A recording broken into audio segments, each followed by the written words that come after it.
मेनू दिखाओ। उपन्यास ऑनलाइन पूरा पढ़े। उपन्यास बिन। उपन्यास बेजोड़ औषधि देवता अध्याय 31 सभी को चकित करने वाली क्षमताएं। बेजोड़ औषधि देवता C31 सभी को चकित करने वाली क्षमताएं। पब फ्यूचर द्वारा विज्ञापन अध्याय 31 सभी को चकित करने वाली क्षमताएं। अनुवादक सेलेफोटा अंडरस्कोर संपादक रेगियस प्रोफेसर। यह आदमी सचमुच सुअर की तरह मूर्ख है। मैच के दौरान फेई किंगपिंग ने किस तरह अहंकारपूर्वक 3 चालें चलने दी, ये सुनकर दर्शकों में बैठे वान युआन ने गुस्से में अपने दांत पीस लिए। पिछले कुछ दिनों में उसने उस आदमी को अनगिनत बार चेतावनी दी थी कि वह अपनी चौकसी में कमी न आने दे। और फिर भी नतीजा ये हुआ कि उसकी ताकत तो बढ़ गई, लेकिन दुश्मन को हल्के में लेने की उसकी आदत एक बार फिर सामने आ गई। वान युआन फेई किंगपिंग से अलग था। वह भी ये युआन को बहुत नीची नजर से देखता था, लेकिन अगर वह वहां होता तो वह निश्चित रूप से ऐसा कुछ नहीं कहता कि तुम्हें 3 चालें चलने की इजाजत है। इसके बजाय वह पूरी ताकत से ये युआन को पीटता। लियू रुशुई जो बगल में खड़ी थी, ने अपना मुंह ढक लिया और हंसते हुए कहा, गुस्सा मत हो वरिष्ठ प्रशिक्षु भाई वान।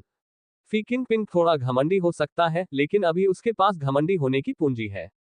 5वां स्तर सार क्यूई क्षेत्र बनाम 3रा स्तर सार क्यूई क्षेत्र, चाहे आप इसे किसी भी तरह से देखें, वह हारेगा नहीं। क्या आपको नहीं लगता? भले ही वह 3 चालों की अनुमति देता है, इसका समग्र स्थिति पर कोई असर नहीं पड़ता है। चूंकि लियू रुशुई ने पहले ही यह सब कह दिया था, इसलिए वान युआन को गंभीरता से इस बारे में बात करना अच्छा नहीं लगा। लेकिन उसके मन में वह सोच रहा था कि लौटने के बाद वह उसे जरूर कुछ रंग दिखाएगा। मैंने जूनियर अप्रेंटिस सिस्टर लियू का उपहास झेला है। बस यह एक मौत का मुकाबला है। फेई किंगपिंग को इतना लापरवाह नहीं होना चाहिए, लेकिन मुझे नहीं लगता कि ये युआन कुछ कर पाएगा। वान युआन ने अपना सिर हिलाया और मुस्कुराया। ये तो स्पष्ट है। वरिष्ठ प्रशिक्षु भाई वान ने पिछले कुछ दिन जूनियर प्रशिक्षु भाई फेई के कठिन बंद एकांत प्रशिक्षण में मदद करने में बिताए हैं। इसके अलावा साधना क्षेत्र के मामले में उनके पास बहुत बड़ा लाभ है। कुछ भी नहीं होने वाला है। मजेदार बात यह है कि अभी ये युआन अभी भी दिखावा कर रहा था जैसे कि कई वरिष्ठ प्रशिक्षु भाइयों की सारक्यू गोलियां पहले से ही उसकी थी। इस बिंदु पर वह पिछले ये युआन से अलग नहीं है। लियू रुशुई के शब्दों में एक हल्की दुश्मनी थी, क्योंकि उसने जवाब दिया, ओह, अब जब तुमने इसका जिक्र किया है तो ये सच है। शायद मैं जरूरत से ज्यादा सतर्क था, लेकिन इस तरह से ये युआन के व्यक्तित्व की तरह ज्यादा लगता है। रुशुई के ऐसा कहने के बाद वान युआन भी अपनी बात पर अड़ा। अभी ये युआन की हरकतों के बारे में सोचते हुए ऐसा लगा जैसे वह पहले भी लापरवाही और आंख मूंद कर काम करता था। लेकिन यह आखिरी बार होने जा रहा था। Dot dot dot dot dot dot. अखाड़े में काले कपड़े पहने एक अधेड़ उम्र का आदमी कदम से कदम मिलाकर चल रहा था। वह प्रशिक्षक था जो इस मौत के मुकाबले का आयोजन कर रहा था, हुआन योंग। हुआन योंग ने बिना किसी भावना के उन दोनों लोगों को देखा। ऐसा लग रहा था जैसे उसे इस मौत के मुकाबले की जरा भी परवाह नहीं थी। चूंकि आप दोनों यहाँ हैं, इसलिए मौत का मुकाबला अब शुरू होगा। मौत के मुकाबले में प्रत्येक व्यक्ति अपने जीवन और मृत्यु के लिए खुद जिम्मेदार होता है। शुरू करना। अपनी बात समाप्त करके हुआन योंग सीधे चला गया। वर्तमान में ये युआन एक सफेद मार्शल पोशाक पहने हुए कुछ हद तक बहादुर और वीर मुद्रा में खड़ा था। सिवाय इसके कि यह वीरतापूर्ण और वीर रूप उसकी ताकत से मेल नहीं खाता था, जिससे हर किसी के मन में एक अजीब सी अनुभूति हो रही थी। अरे, तुमने 3 चालें चलने की बात कही थी। जब मैं तुम्हें मारूंगा तो तुम्हें जवाबी हमला नहीं करना चाहिए। ये युआन अचानक मुस्कुराया और बोला। फेई किंगपिंग ने ठंडी मुस्कान के साथ कहा, सिर्फ आप पर भरोसा करके। हे, कोशिश करने के बाद भी तुम्हें पता नहीं चलेगा। मैं आ रहा हूं। पब फ्यूचर द्वारा विज्ञापन। जैसे ही उसने बात खत्म की, ये युआन की आकृति फेई किंगपिंग के सामने आ गई। Stacking waves layered palm first layer wave. तोड़ो। फेई किंगपिंग का शरीर तोप के गोले की तरह उछलकर जमीन पर जोर से गिरा। मौन, संपूर्ण शांति। हर कोई अविश्वसनीय भाव से अखाड़े में खड़े ये युआन को देख रहा था। उन्हें नहीं पता था कि अभी क्या हुआ था। नहीं, बल्कि स्पष्ट कहें तो वे उस सत्य पर विश्वास ही नहीं कर सके जिसे उन्होंने अपनी आंखों से देखा था। वह इतना तेज कैसे हो सकता है? स्टैकिंग लहरें स्तरित हथेली। क्या उसने सचमुच इसमें महारत हासिल कर ली है? ये कैसे संभव है? अभी अभी वह था। Stacking waves layered palm. गुप्त देखने के मंच पर जुओ बुगुई का शांत रवैया उसके चेहरे से पहले ही गायब हो गया था, और उसकी जगह जो आया वह था विस्मय। ऐसा लग रहा था जैसे वह लॉन्ग टैंग से पूछ रहा था, और साथ ही वह खुद से बात भी कर रहा था। लॉन्ग टैंग के चेहरे पर हैरानी साफ झलक रही थी, लेकिन फिर भी उसने जवाब दिया, ये सही है। ये stacking waves layered palm first layer wave है। लेकिन क्या उसने केवल 3 दिन ही प्रशिक्षण नहीं लिया था? जुओ बुगुई को लगा कि उसका दिमाग इस बात को समझने में असमर्थ है। Stacking waves layered palm first layer wave सीखने के लिए 3 दिन। क्या यह हो सकता है कि इस ये युआन की प्रतिभा उसके सामने मौजूद लोंग टैंग से भी ज्यादा भयानक थी? लेकिन भले ही ये युआन लोंग तांग से अधिक राक्षसी था, लेकिन ये 3 दिनों में सीखने की सीमा तक नहीं हो सकता था। सही है। लोंग टैंग ने 1 महीना लगाया, जबकि ये युआन ने केवल 3 दिन लगाए। लोंग टैंग ने जो समय लिया वह वास्तव में ये युआन से 10 गुना अधिक था। क्या ये बहुत हतोत्साहित करने वाली बात नहीं है? लोंग तांग को भी नहीं पता था कि क्या हुआ, लेकिन डैन वू अकादमी के छात्रों में इस मार्शल तकनीक से उससे ज्यादा कोई परिचित नहीं था। ये युआन ने अभी जो प्रयोग किया वह प्रामाणिक प्रथम परत तरंग थी। अगर ये युआन ने पहली बार जेड के टुकड़े को देखा था, तो इसका मतलब है कि उसने वास्तव में 3 दिनों में इसमें महारत हासिल कर ली थी। लोंग तांग के शब्दों में मिश्रित भावनाएं प्रकट हुई। पब फ्यूचर द्वारा विज्ञापन। जुओ बुगुई को भी यह बात स्पष्ट रूप से पता चल गई और उसने पूछा, क्या आपका मतलब यह है कि उसने पहले भी इसका प्रशिक्षण लिया था? इस बार ये सिर्फ जनता को धोखा देने के लिए है। अगर ऐसा है तो ये समझ में आता है। जुओ बुगुई ने जितना ज्यादा इस बारे में सोचा, उतना ही उसे लगा कि यह सच है। उसके चेहरे पर एक बार फिर वही खास मुस्कान उभरी, सिवाय इसके कि यह अभी भी थोड़ी बनावटी थी। यही तो मैंने कहा था, तुमसे ज्यादा राक्षसी कोई कैसे हो सकता है? और यह इतनी हद तक राक्षसी है? लोंग तांग ने अपना सिर हिलाया और शांति से कहा, मैंने ऐसा नहीं कहा। यह सिर्फ एक धारणा है। वास्तव में मैं यह मानने के लिए अधिक इच्छुक हूं कि उसने पहली बार उस जेड टुकड़े को देखा था। उद्धरण चिन्ह dot dot dot dot dot dot उद्धरण चिन्ह। जुओ बुगुई अवाक रह गया। अखाड़े में हुआन योंग की आंखों में रोशनी की एक किरण चमक उठी, जिसका भाव अब तक उदासीन था। वह भी ये युआन के प्रहार से हैरान था, लेकिन वह स्टैकिंग वेव्स लेयर्ड पाम से नहीं, बल्कि ये युआन की चाल तकनीक से आश्चर्यचकित था। इससे पहले ये युआन ने इंस्टेंट फ्लैश का खुलासा किया था, इसलिए हर कोई इससे अनजान नहीं था। लेकिन उसके बारे में सभी की समझ बड़ी सफलता के स्तर पर ही रही। लेकिन ये युआन ने अभी जो त्वरित चमक दिखाए, वह निस्संदेह महान सकल चरण पर थी। ये युआन ने अभी जो किया, उसका कोई प्रभाव नहीं पड़ा, इसलिए उसने हर छात्र की आंखों और कानों को धोखा दिया। आफ्टर इमेज इंस्टेंट फ्लैश को ग्रेट स्किल स्टेज तक पहुंचाने का प्रतीक था। लेकिन इसका मतलब यह नहीं था कि इंस्टेंट फ्लैश का एक बड़ा सफल चरण निश्चित रूप से आफ्टर इमेज छोड़ देगा। विभिन्न युक्तियों में कुशलता मात्र बुद्धि पर निर्भर करती है। महान सकल मंच पर मार्शल तकनीक का यही सच्चा अर्थ था। संयोग से उन दिनों हुआन योंग ने भी इंस्टेंट फ्लैश पर बहुत मेहनत की थी। वह उन कुछ लोगों में से एक थे जिन्होंने इस तकनीक को महान सकल चरण तक प्रशिक्षित किया था। यद्यपि उन्होंने उच्च रैंकिंग वाली मूवमेंट तकनीकों का अभ्यास किया, फिर भी वे इंस्टेंट फ्लैश से सर्वाधिक परिचित थे। फिर भी अभी अभी उसे स्पष्ट रूप से महसूस हुआ कि ये युआन द्वारा निष्पादित किया गया इंस्टेंट फ्लैश कुछ अलग था। बस वह ये नहीं बता सका कि यह वास्तव में किस तरह से अलग था। लेकिन इसमें कोई संदेह नहीं कि ये युआन की इस तकनीक की समझ उससे परे थी। ये बदमाश सरल नहीं है। हुआन योंग जो शुरू में इस मौत के मुकाबले के प्रति उदासीन था, अब उसे एक हल्की सी प्रत्याशा महसूस होने लगी। वह मूर्ख, मैंने उसे पहले ही कहा था कि दुश्मन को कम मत आंकना। अखाड़े की ओर देखते हुए वान युआन ने गुस्से से अपने दांत पीस लिए। वान युआन ने कभी नहीं सोचा था कि ये युआन वास्तव में स्टैकिंग वेव्स लेयर्ड पाम में महारत हासिल करने में कामयाब रहा है। आखिर इस आदमी के शरीर पर क्या हुआ? सिर्फ 3 दिन। कुछ ऐसा जो वरिष्ठ प्रशिक्षु भाई लोंग तांग ने केवल 1 महीने का उपयोग करके पूरा किया, ये युआन वास्तव में केवल 3 दिनों का उपयोग करके कामयाब रहा। क्या ये वास्तव में अभी भी वही ये युआन है जिसे मैं जानता हूं? चिंता मत करो, वरिष्ठ प्रशिक्षु भाई वान। जूनियर प्रशिक्षु भाई फेई ने केवल एक पल के लिए दुश्मन को कम आंका। भले ही ये yuan stacking waves layered palm first layer wave में महारत हासिल कर ले, लेकिन वह जूनियर प्रशिक्षु भाई फेई के खिलाफ नहीं जीत सकता। लियू रुशुई पूरी तरह से आश्वस्त था। वान युआन ने अपना सिर हिलाया। वह स्पष्ट रूप से जानता था कि यह हमला फेई किंगपिंग को कोई वास्तविक नुकसान पहुंचाने में असमर्थ नहीं था। दुश्मन को कम आंका। भले ही उसने दुश्मन को हल्के में न लिया हो, लेकिन शायद वह अभी उस हमले से बच भी नहीं सकता था, है न? हुआन योंग वान युआन से बहुत दूर नहीं था और उसने लियू रुशुई और उनकी बातचीत सुनी, अपने दिल में यह मूल्यांकन दिया। पब फ्यूचर द्वारा विज्ञापन। संपर्क टॉस साइट मैप दान करें मेनू दिखाओ। उपन्यास ऑनलाइन पूरा पढ़े उपन्यास बिन। उपन्यास बेजोड़ औषधि देवता अध्याय 32 हिंसक पिटाई। बेजोड़ औषधि देवता C32 हिंसक पिटाई।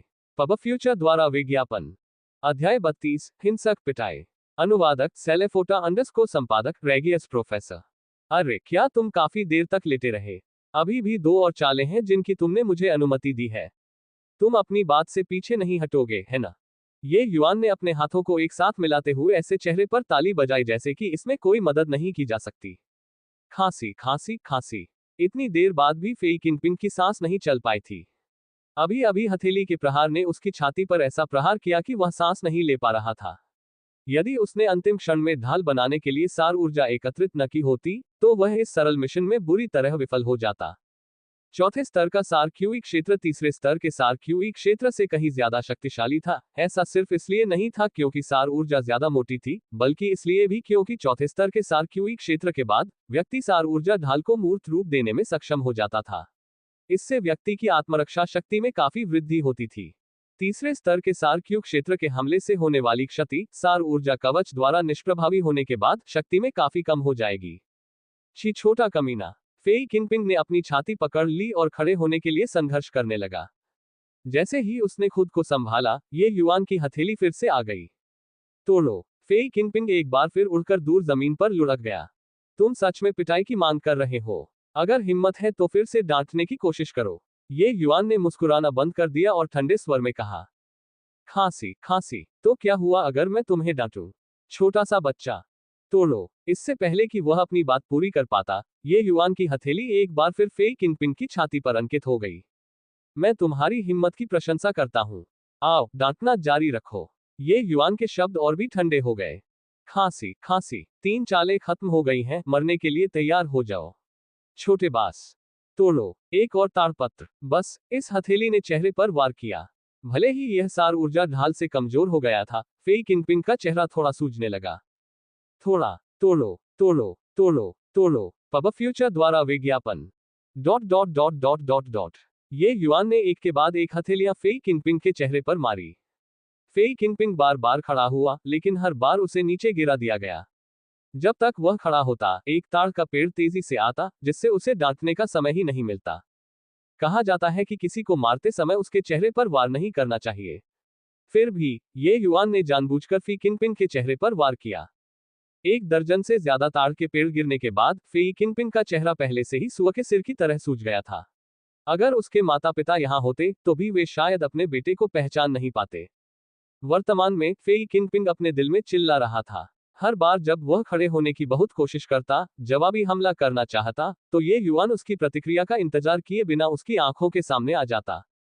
अभी उसे पता चला कि जिस ये युआन को वह हमेशा नीची नजर से देखता था, वास्तव में उसके पास उसे धमकाने की ताकत थी।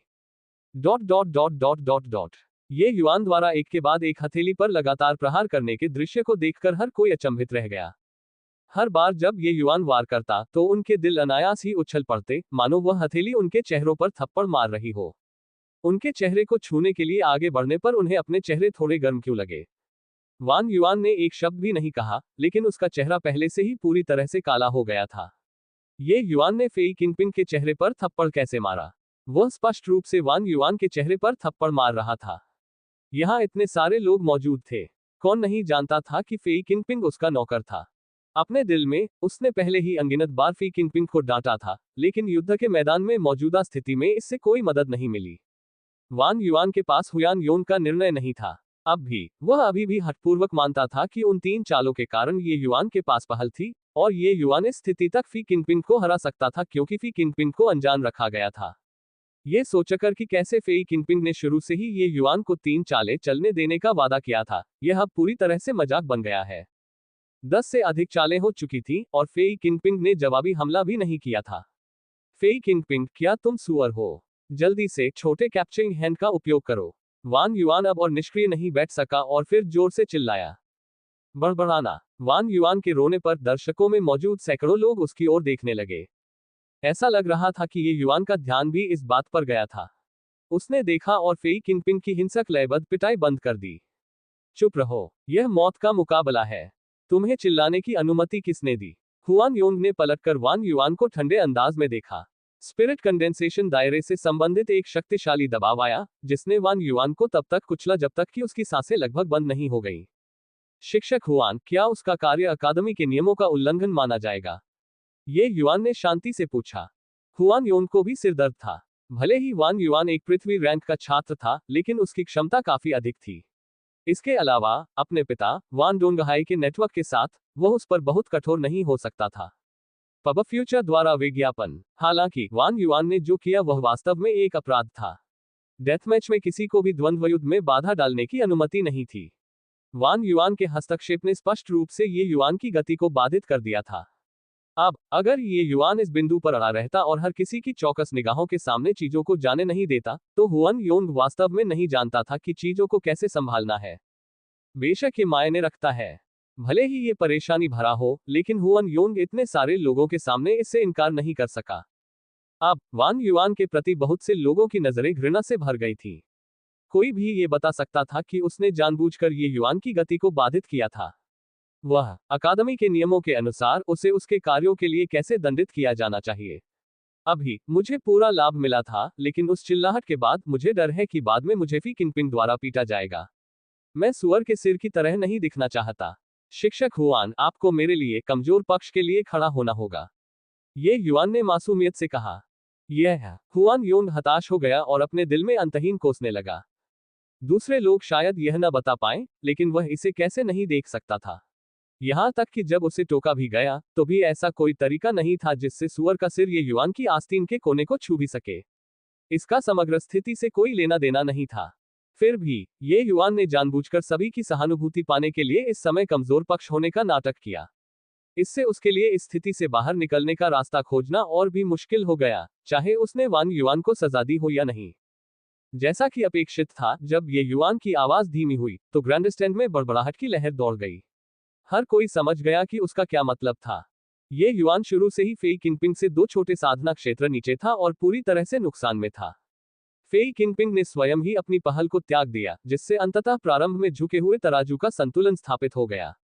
अगर ये युआन को फेई किंगपिंग ने पीट पीट कर मार डाला होता, तो कोई भी उस पर दया नहीं करता। लेकिन अब जब ये युआन को आखिरकार जीत की उम्मीद दिखी, और फिर भी वान युआन ने उसे बुरी तरह से रोका, तो हर कोई उस पर दया करने से खुद को रोक नहीं सका। यद्यपि उनमें से कई ने ये युआन के खिलाफ दांव लगाया था। हालांकि हर किसी के दिल में ये स्पष्ट था कि भले ही ये युआन ही हिंसक रूप से पीट रहा था, वास्तव में ये सब फी किंगपिंग के लिए सतही घाव थे, उसे कोई गंभीर चोट नहीं पहुंचाई जा सकती थी। स्टैकिंग वेव्स लेयर्ड पाम वास्तव में शक्तिशाली था, लेकिन फर्स्ट लेयर वेव खेती के क्षेत्र में अंतर की भरपाई करने में सक्षम नहीं था। यदि फेई किंगपिंग केवल तीसरे स्तर के सार क्यू क्षेत्र में होते, तो भले ही उनके पास 10 जीवन होते, वे पूरी तरह से मर चुके होते। यदि फेई किंगपिंग चौथे स्तर के सार क्यू क्षेत्र में होता, तो शायद ये युआन के पास उसे खत्म करने की आशा की एक किरण होती। लेकिन 5वें स्तर सार क्यू क्षेत्र में किसी को भी यह विश्वास नहीं था कि ये युआन वास्तव में फेई किंगपिंग को मार सकता है। यही इसकी वास्तविकता थी। जैसे ही हुआन योंग दुविधा में फंस गया, फेई किंगपिंग ने अंततः खड़े होने का अवसर लिया, यद्यपि अस्थिर तरीके से। हालांकि वह पहले से ही भ्रमित और भ्रमित था। वह दिशाएं समझने में पूरी तरह असमर्थ था। फेई किंगपिंग ने एक धुंधली आकृति देखी, उसकी ओर इशारा किया और गुस्से से चिल्लाया, ये युआन, मैं तुम्हें मारने जा रहा हूं। हा हा हा हा। सैकड़ों लोगों ने फेई किंगपिंग के मजाकिया रूप को देखा और हंस पड़े। इस हंसी से फेई किंगपिंग के कान के पर्दे दर्द से कांपने लगे। फेई किंगपिंग को समझ में नहीं आया कि हर कोई उस पर क्यों हंस रहा था, लेकिन जब उसने स्पष्ट रूप से देखा कि वह किसकी ओर इशारा कर रहा था, तो उसे तुरंत पसीना आ गया। धीरे धीरे उसके सामने खड़े व्यक्ति की पहचान स्पष्ट होती गई। वह किसी और की ओर नहीं, बल्कि उस समय गुस्से से लाल हो रहे हुआन योन की ओर इशारा कर रहा था। वान युआन ने मौत के मैच में बाधा डाली। अकादमी के नियमों के अनुसार द्वंद्वयुद्ध के बाद उसे खुद जाकर 100 कोड़े खाने होंगे। वान युआन, अभी युद्ध के मैदान से निकल जाओ। हुआन योंग इतने सालों से प्रशिक्षक था, लेकिन उसने आज की तरह कभी अपना चेहरा नहीं खोया था। पब फ्यूचर द्वारा विज्ञापन। संपर्क टॉस साइट मैप दान करें, मेनू दिखाओ। उपन्यास ऑनलाइन पूरा पढ़े। उपन्यास बिन। उपन्यास बेजोड़ औषधि देवता अध्याय 33। आप में वाकई हिम्मत है। बेजोड़ औषधि देवता। C33। आप में वाकई हिम्मत है। पब फ्यूचर द्वारा विज्ञापन। अध्याय 33। आप में वाकई हिम्मत है। अनुवादक सेलेफोटा अंडरस्कोर संपादक रेगियस प्रोफेसर। कोड़े मारना छात्रों पर अक्सर इस्तेमाल की जाने वाली सजा का एक रूप था। ये कोड़े की सजा स्वाभाविक रूप से नश्वर कोड़े की सजा से अलग थी। इसे कम ग्रेड स्पिरिट आर्टिफैक्ट का उपयोग करके अंजाम दिया गया था। प्रत्येक कोड़ा छात्र की सुरक्षात्मक सार ऊर्जा को बिखेर देगा, जिससे हड्डी में छेद करने वाला दर्द होगा। एक गलती करने वाले छात्र को औसतन 30-50 कोड़े मारे जाते थे। उसके बाद उन्हें 10 दिनों तक बिस्तर पर पड़े रहना पड़ता था। अब चूंकि वान युआन को 100 कोड़े लगने थे, इसलिए वह चाहे जो भी हो, कम से कम 20 दिनों तक नहीं चल सकेगा। वान युआन को भी पता था कि उसने लोगों का गुस्सा भड़काया है, इसलिए उसने हुयान योंग से बात करने की हिम्मत नहीं की। उसने ये युआन को घूरते हुए कहा, हम थोड़ी देर में हम आकर तुम्हारी लाश ले जाएंगे। ये युआन ने कोई कमजोरी नहीं दिखाए और ऊंची आवाज में कहा, तो बहुत बहुत धन्यवाद। लेकिन मुझे लगता है कि बेहतर होगा कि आप अपने परिवार के कुत्ते की लाश ले लें। मैं आपको विदा नहीं करूंगा। एग्रो बनाकर समापन करते हुए, ये युआन ने अपने हाथों की एक लहर से वान युआन को भेज दिया।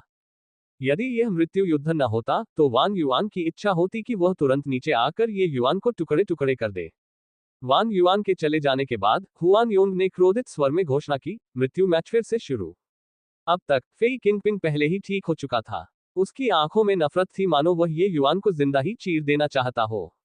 ये युआन, तुम नीच आदमी हो। मुझ पर छिपकर हमला करने के लिए वास्तव में इतनी घृणित विधि का उपयोग करना। फेई किंगपिंग ने घृणा में अपने दांत पीस लिए। ये युआन ने उसे ऐसे घूरा जैसे वह कोई बेवकूफ हो। अरे, तुम ही थे जिसने कहा था कि तुम मुझे 3 बार जाने दोगे। अब तुम पलटकर मुझे नीच होने का दोष दे रहे हो। क्या तुम सच में सुअर का सिर बन गए हो? छोटे कमीने, तुम मर चुके हो। फेई किंगपिंग के मुंह से गुस्से से झाग निकलने लगा और उसने फिर से गालियां देनी शुरू कर दी। जैसे ही उसकी आवाज गिरी, ये युआन की आकृति ने एक बार फिर इंस्टेंट फ्लैश निष्पादित किया और फेई किंगपिंग के सामने प्रकट हुई। तोड़ो। फेई किंगपिंग को एक बार फिर उड़ा दिया गया। इस बार मंच पर बैठे दर्शकों को अंततः कुछ गड़बड़ नजर आई। यदि पहले फेई किंगपिंग को इसलिए मार गिराया गया था क्योंकि उन्होंने शुरू में ही दुश्मन को कमतर आंक लिया था, तो अब क्या होगा? पब फ्यूचर द्वारा विज्ञापन। फेई किंगपिंग को ये युआन के क्रोध का सामना करने के लिए तैयार रहना चाहिए था। फिर भी ये युआन ने उसे एक ही हथेली से उड़ा दिया। अच्छी समझ रखने वालों को पहले ही पता चल गया था कि इस बार, हालांकि फेई किंगपिंग जवाबी हमले के लिए तैयार था, फिर भी वह आधे बीट से धीमा था। यह है, क्या इंस्टेंट फ्लैश इतना तेज होना चाहिए? जुओ बुगुई को लगा कि आज बहुत सी ऐसी चीजें हो रही थीं, जिन्होंने उसकी समझ को उलट दिया। लोंग तांग ने उसकी ओर देखा और कहा, लगता है हम दोनों गलत थे। ये युआन का इंस्टेंट फ्लैश पहले ही ग्रेट सकल स्टेज तक पहुंच चुका था। जुओ बुगुई ने अनायास ही ठंडी सांस ली। सीई ग्रेट सकिल स्टेज, क्या आप इंस्टेंट फ्लैश भी जानते हैं? लोंग तांग को पता लग गया था कि जुओ बुगुई क्या पूछ रहा था, इसलिए उसने अपना सिर हिलाया और कहा, मैं अभी भी ग्रेट सकल दायरे में कदम रखने का मूल बिंदु नहीं ढूंढ पाया हूं। जुओ बुगुई ने बुदबुदाया, ये युआन सच में राक्षसी है। लगता है भविष्य में हमें एक और भयानक प्रतिद्वंद्वी मिलेगा। जुओ बुगुई के शब्दों को सुनकर लोंग तांग का चेहरा गंभीर नहीं हुआ, बल्कि इसके बजाय ये लड़ाई के इरादे से भर गया। अगर वह ऊपर उठ सकता है, तो वह एक बहुत अच्छा प्रतिद्वंद्वी होगा। लोंग तांग का दबंग अंदाज लगातार बढ़ता जा रहा था, जैसे कि वह पहले से ही बहुत लंबे समय से डेनवू अकादमी में अकेला था। जुओ बुगुई ने अपनी आंखें घुमाए और कहा, तुम वास्तव में एक पागल हो। भले ही मुझे नहीं पता कि ये युआन के साथ क्या हुआ, लेकिन सबसे अधिक संभावना है कि वह तुम्हारे लिए कोई खतरा पैदा नहीं कर सकता। आखिरकार तुम्हारा साधना क्षेत्र उससे बहुत अधिक ऊंचा है। ऐसा जरूरी नहीं है। मुझे मत बताओ कि तुम अब भी मानते हो कि ये युआन का लगातार 2 छोटे साधना क्षेत्रों में आगे बढ़ना उसके पिता द्वारा अंकुर को उखाड़कर उसे बढ़ने में मदद करने का परिणाम था। झू बुगुई ने अपना सिर हिलाया और कहा, भले ही मुझे नहीं पता कि उसने ये कैसे किया, लेकिन वह निश्चित रूप से सतही आधार वाले तीसरे स्तर के सारक्यूई दायरे का नहीं है। शुरू से लेकर अब तक उसने लगातार 1 दर्जन से ज्यादा इंस्टेंट फ्लैश और स्टैकिंग वेव लेड पाम का इस्तेमाल किया है। ये सभी अब उस सिद्धांत का समर्थन नहीं करते हैं जहां उसका आधार सतही है। लेकिन उसे देखकर ऐसा नहीं लगता कि वह तनाव में है। इसके बजाय वह इसे आसानी से कर रहा है। लेकिन सवाल यह है कि वह ये कैसे करता है? द्वंद्व युद्ध की शुरुआत से ही जुओ बुगुई को लगा कि ये युआन के शरीर पर बहुत सारे रहस्य हैं। ये युआन के साथ हुई कई बातें उसकी समझ से परे थी। हालांकि जुओ बुगुई ने ये युआन को प्रतिद्वंद्वी के रूप में नहीं माना, क्योंकि ये युआन का क्षेत्र बहुत कम था। सार ऊर्जा का संचय एक लंबी प्रक्रिया थी। कोई कितना भी प्रतिभाशाली क्यों ना हो, इस प्रक्रिया को कम समय में पूरा नहीं किया जा सकता। जुओ बुगुई ये युआन से पूरे 2 साल बड़ा था। अगर वह फेई किंगपिंग जैसा औसत दर्जे का व्यक्ति होता, तो ये युआन द्वारा पकड़े जाने में कोई अजीब बात नहीं थी। हालांकि जुओ बुगुई खुद प्रतिभाशाली लोगों में एक प्रतिभाशाली व्यक्ति था, मार्शल रोल ऑफ ऑनर में दूसरे नंबर का व्यक्ति। उसका अपना गौरव था। जब तक ये युआन अपनी वर्तमान ताकत तक पहुंचता, तब तक वह निश्चित रूप से एक और बड़ा कदम आगे बढ़ा चुका होता। ऐसा लगता है कि ये युआन के बारे में बहुत सारे रहस्य हैं। मुझे लगता है कि बहुत जल्द ही वह हमारे लिए एक दुर्जय प्रतिद्वंद्वी बन जाएगा। लॉन्ग तांग ने कहा। फिलहाल ये युआन फेई किनपिंग को देख रहा था जो जमीन पर लेटा हुआ था। उसने ठंडे स्वर में कहा, मुझे परवाह नहीं है कि तुम मुझे कैसे डांटते हो, लेकिन अगर तुम मेरे माता पिता को डांटोगे तो मैं बर्दाश्त नहीं करूंगा। अगर तुम में हिम्मत है तो एक और वाक्य डांट कर देखो। अगली बार जब मैं वार करूंगा तो यह अब हल्का नहीं होगा। पब फ्यूचर द्वारा विज्ञापन। फेई किनपिंग जमीन से ऊपर उठा, अपने सुअर के सिर को हिलाया और एक घिनौनी मुस्कान दी। हा हा हा, सिर्फ तुम पर भरोसा कर रहा हूं। तो क्या हुआ अगर तुम स्टैकिंग वेव्स लेयर्ड पाम सीखने में कामयाब हो गए? ये सिर्फ फर्स्ट लेयर वेव है। अगर मैं तुम्हें मुझे मारने भी दूं तो क्या तुम मुझे मार भी सकते हो?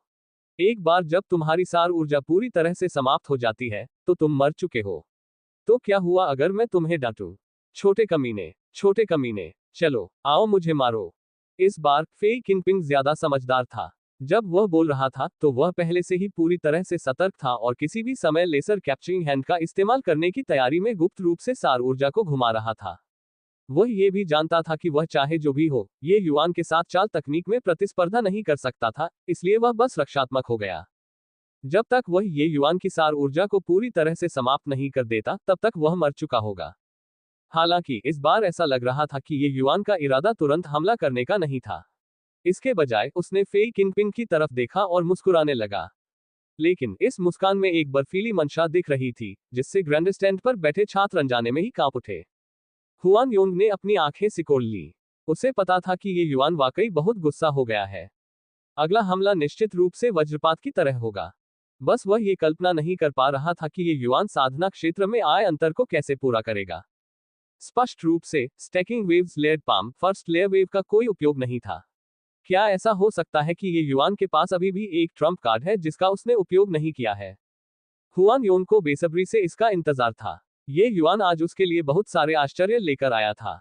हाँ, बहुत बढ़िया, तुम में वाकई हिम्मत है। मैं आ रहा हूँ। बेहतर होगा कि तुम अपना लेसर कैप्चरिंग हैंड ठीक से तैयार करो। ये युआन मुस्कुराहट से भरा हुआ था और उसने फी किनपिंग को याद दिलाने का भी विशेष ध्यान रखा। अगले ही पल फेई किनपिंग ने पाया कि ये युआन का फिगर धीरे धीरे धुंधला होने लगा है। तुरंत उसने महसूस किया कि कुछ गड़बड़ है और ये युआन के फिगर को धीमा करने की कोशिश में लेसर कैप्चरिंग हैंड को बिना किसी हिचकिचाहट के मार दिया गया। फिर भी ये सब व्यर्थ थे। ये युआन की आकृति एक बार फिर उसके सामने प्रकट हुई और तुरंत एक हथेली उभर आई, लगभग पहले जैसी ही। Stacking waves layered palm second layer wave. फेई किनपिंग का शरीर टूटी हुई डोर वाली पतंग की तरह उड़ गया। पुहवाक, जैसे ही वह जमीन पर गिरा, फेई किनपिंग ने खून की उल्टी कर दी।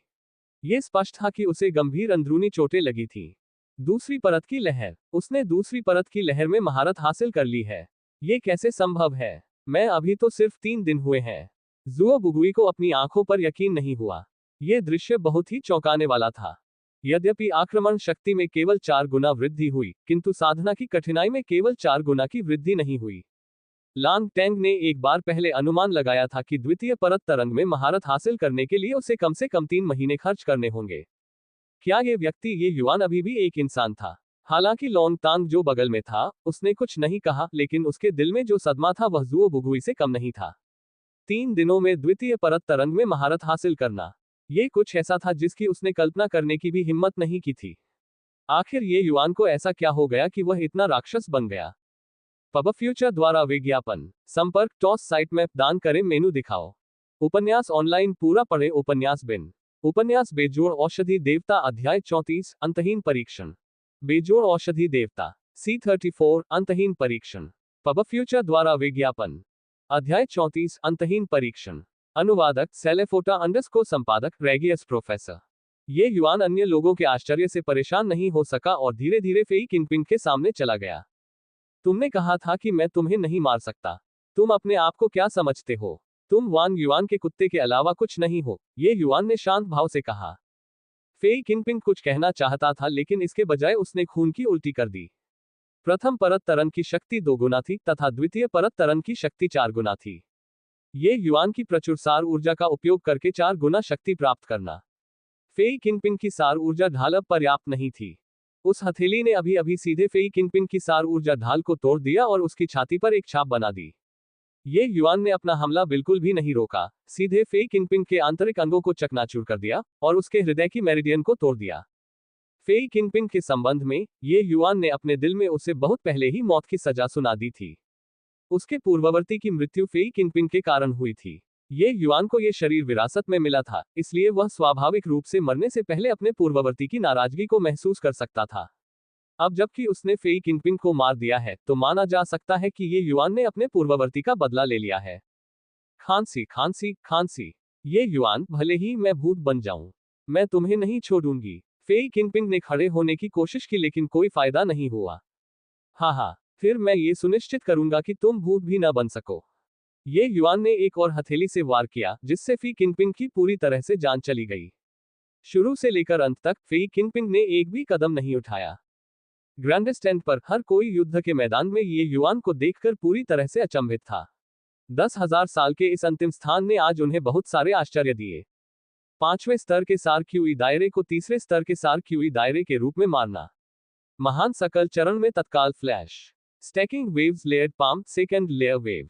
इनमें से कोई भी चीज डैन वू अकादमी को हिला सकती थी, लेकिन ये तीनों चीजें अकेले ये युआन पर घटित हुई। Death match. फी किनपिंग की मृत्यु हो गई। ये युआन जीत गया। हुआन योंग अंततः अपने सदमे से उबर गया और डेथ मैच के परिणामों की घोषणा की। ये युआन ने हुआन योंग की ओर झुककर कहा, आपने कड़ी मेहनत की है, शिक्षक हुआन। ये युआन ने मंच की ओर झुककर कृतज्ञता से भरे चेहरे के साथ कहा, समर्थन के लिए सभी वरिष्ठ प्रशिक्षु भाइयों और बहनों को बहुत बहुत धन्यवाद। वास्तव में ये जानकर कि इस कनिष्ठ प्रशिक्षु भाई, मैं साधना के लिए एसेंस क्यूई गोलियों की कमी से जूझ रहा हूं, यह एहसान मुझे अभिभूत कर देता है। मुझे उम्मीद है कि सभी वरिष्ठ प्रशिक्षु भाई और बहनें ऋण चुका देंगे और कनिष्ठ प्रशिक्षु भाई मैं को आपकी तलाश करने नहीं देंगे। ये बहुत अच्छा नहीं लगेगा। पब फ्यूचर द्वारा विज्ञापन। जो दर्शक पहले तो सदमे में डूबे हुए थे, वे अब आक्रोश और घृणा से भर गए। क्या ये युआन का वह रूप नहीं है जब वह खाना खा रहा है? ये धमकी थी, एक जबरदस्त धमकी। हाँ, ये युआन दिलचस्प है। जब ये हैंग जैसे बड़े पहाड़ उसकी पीठ के पीछे हैं तो उसके पास एसेंस क्यू पिल्स जैसी चीजों की कमी कैसे हो सकती है? जुओ बुगुई अपनी हंसी नहीं रोक पाया जब उसने ये युआन की घिनौनी व्यापारी जैसी शक्ल देखी। ये यात्रा व्यर्थ नहीं गई। चलो चलें, लोंग तांग ने बेपरवाही से कहा। हे, व्यर्थ नहीं गया, व्यर्थ नहीं गया। लगता है कि डेनवू अकादमी भविष्य में मजेदार होगी। ... ये युआन, अगर मैं तुम्हें टुकड़े टुकड़े नहीं कर दूंगा तो मैं अपने दिल से नफरत नहीं निकाल पाऊंगा। वान युआन बिस्तर पर लेटा हुआ था और उसकी पीठ पर भयानक कोड़े के निशान दिखाई दे रहे थे। वान युआन को पहली बार में ही ये युआन द्वारा फेई किनपिंग की हत्या की खबर मिली। तुरंत ही उसके दिल में नफरत आसमान छूने लगी। इस तरह की परिस्थिति में भी उसे कोड़े की सजा भुगतनी पड़ी। इससे ये युआन के प्रति उसकी नफरत चरम सीमा पर पहुंच गई। 100 कोड़ों की मार के बाद वान युआन की त्वचा फट गई और उसका मांस फट गया। वह वहीं बेहोश हो गया। इस समय वान युआन की गहरी पारिवारिक पृष्ठभूमि सामने आई। उसने 2 उच्च श्रेणी की ग्रेट रिटर्निंग पिल्स खा ली थीं और उसके शरीर पर लगी चोटें जल्दी ही ठीक हो गईं। कुछ बाहरी घाव की दवाओं के साथ वान युआन को नया जैसा होने में ज्यादा से ज्यादा 7 या 8 दिन लगे। बात बस इतनी थी कि यद्यपि शारीरिक चोटें आसानी से ठीक हो गईं, लेकिन भावनात्मक घाव भारी थे। चाहे जो भी हो, फेई किनपिंग और वह साथ साथ खेलते हुए बड़े हुए। हालांकि नाम के लिए वे मालिक और नौकर थे, लेकिन असल में वे सगे भाइयों जैसे ही करीब थे। वान युआन ने कभी उम्मीद नहीं की थी कि ये युआन इतनी आश्चर्यजनक गति से सुधार करेगा और वास्तव में तीसरे स्तर के सार क्यूई क्षेत्र के रूप में 5वें स्तर के सार क्यूई क्षेत्र फी किनपिंग को मार देगा। अगर उसे यह बात पहले से पता होती तो वह फी किनपिंग को इस तरह मौत के घाट नहीं उतारता। जैसे ही वान युआन अपनी घृणा में डूबा हुआ था, लियू रुशुई धीरे धीरे अंदर आई, पहले की तरह ही सुंदर और आकर्षक। वरिष्ठ प्रशिक्षु भाई वान, कृपया अपने दुख को नियंत्रित करें। ये सोचना कि ये युआन इतना नीच व्यक्ति था जिसने जूनियर प्रशिक्षु भाई फेई को फंसाने के लिए इस तरह के जाल की योजना बनाई, वह बहुत धूर्त है। लियू रुशुई ने बस एक दुखद अभिव्यक्ति प्रकट की जिससे वह दयनीय और नाजुक लग रही थी। वान युआन उठ नहीं सका, लेकिन वह इस तथ्य से बहुत प्रभावित हुआ कि लियू रुशुई इस समय उससे मिलने आई थी। पब फ्यूचर द्वारा विज्ञापन। बहुत बहुत धन्यवाद जूनियर अप्रेंटिस सिस्टर लियू। मैं निश्चित रूप से लापरवाह थी। मेरे पिता इतने सालों तक ये हैंग से लड़ते रहे और मैं भी इतने सालों तक ये युआन से लड़ती रही। इन सब के दौरान मैंने हमेशा सोचा था कि मैं उन्हें बहुत अच्छी तरह समझती हूँ, इसलिए मुझे लगा कि वह किसी काम के नहीं है। लेकिन मैंने कभी नहीं सोचा था कि वह अपनी क्षमता को इतनी गहराई से छिपाएंगे, वान युआन ने घृणा से कहा। लियू रुशुई ने कहा, हाँ, हमने गलत अनुमान लगाया। ये सोचना कि वह वास्तव में एक बाघ को खाने के लिए सुअर बनने का नाटक कर रहा था। मुझे लगता है कि पहले की जहर की घटना ने उसे पूरी तरह से क्रोधित कर दिया था। इसीलिए उसने अपनी योजना का सामना करने का फैसला किया। जूनियर प्रशिक्षु भाई फेई को लालच देकर अपने जाल में फंसा लिया। वान युआन ने दांत पीसते हुए कहा, ये युआन, तुम्हें और मुझे, हम में से किसी एक को मरना ही होगा। इसके अलावा वह बहुत तेजी से आगे बढ़ रहा है। मैं उसे और बढ़ने नहीं दे सकता। ये स्पष्ट था कि इस मौत के मुकाबले के माध्यम से वान युआन ने पहले से ही दबाव को गहराई से महसूस किया था। ये युआन ने जो ताकत दिखाई वह बहुत ही शानदार थी।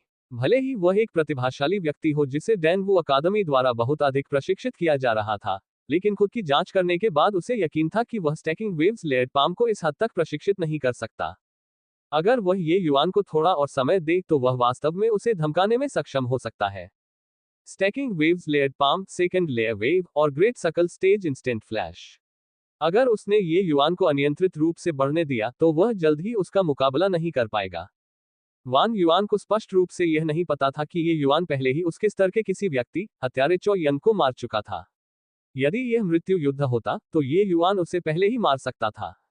लियू रुशुई ने इस बात से पूरी तरह सहमति जताई। ये सही है। ये युआन बहुत चालाक है और उसके इरादे भी छिपे हुए हैं। वरिष्ठ प्रशिक्षु भाई वान को जल्दी से उससे निपटने का कोई रास्ता निकालना चाहिए। लियू रुशुई के पास अब कोई विकल्प नहीं था। अभी वह और वान युआन एक ही तार पर लटके टिड्डे की तरह थे। उसने पहले भी ये युआन के खिलाफ साजिश रची थी, इसलिए ये युआन उसे जाने नहीं देगा। यही कारण था कि वह वान युआन से ये युआन से जल्दी निपटने का आग्रह करने आई थी। लेकिन अकादमी छात्रों को निजी तौर पर कोई कार्रवाई करने की अनुमति नहीं देती है, अन्यथा उन्हें कड़ी सजा दी जाएगी, वान युआन ने ये कहते हुए भौहें सिकुड़ी। हकीकत में भले ही वान युआन अभी व्यक्तिगत रूप से कार्रवाई करे, लेकिन उसके पास इतना भरोसा नहीं था कि वह ये युआन को मार सकता है। उस महान सकिल स्टेज इंस्टेंट फ्लैश ने उसे लगभग अपराजय स्थिति में पहुंचा दिया। क्या तुम दोनों भूल गए कि अंतहीन परीक्षण अब से 1 महीने बाद शुरू होंगे? अचानक एक आवाज सुनाई दी, जिससे वान युआन और लियू रुशुई डर के मारे उछल पड़े। मैं वरिष्ठ प्रशिक्षु भाईसू बोल रहा हूँ। माफी चाहता हूँ, वरिष्ठ प्रशिक्षु भाईसू। वान युआन घायल हो गया है, इसलिए आपका अभिवादन करना असुविधाजनक है। वान युआन का चेहरा माफी से भरा हुआ था। जो आया वह वास्तव में सु यिशान था, जो मार्शल रोल ऑफ ऑनर पर एक असाधारण शीर्ष 10 व्यक्ति था। लियू रुशुई ने भी स्वाभाविक रूप से उसे तुच्छ समझने की हिम्मत नहीं की। वह शालीनता से उठी और अभिवादन किया, मैंने वरिष्ठ प्रशिक्षु भाईसू को देखा है।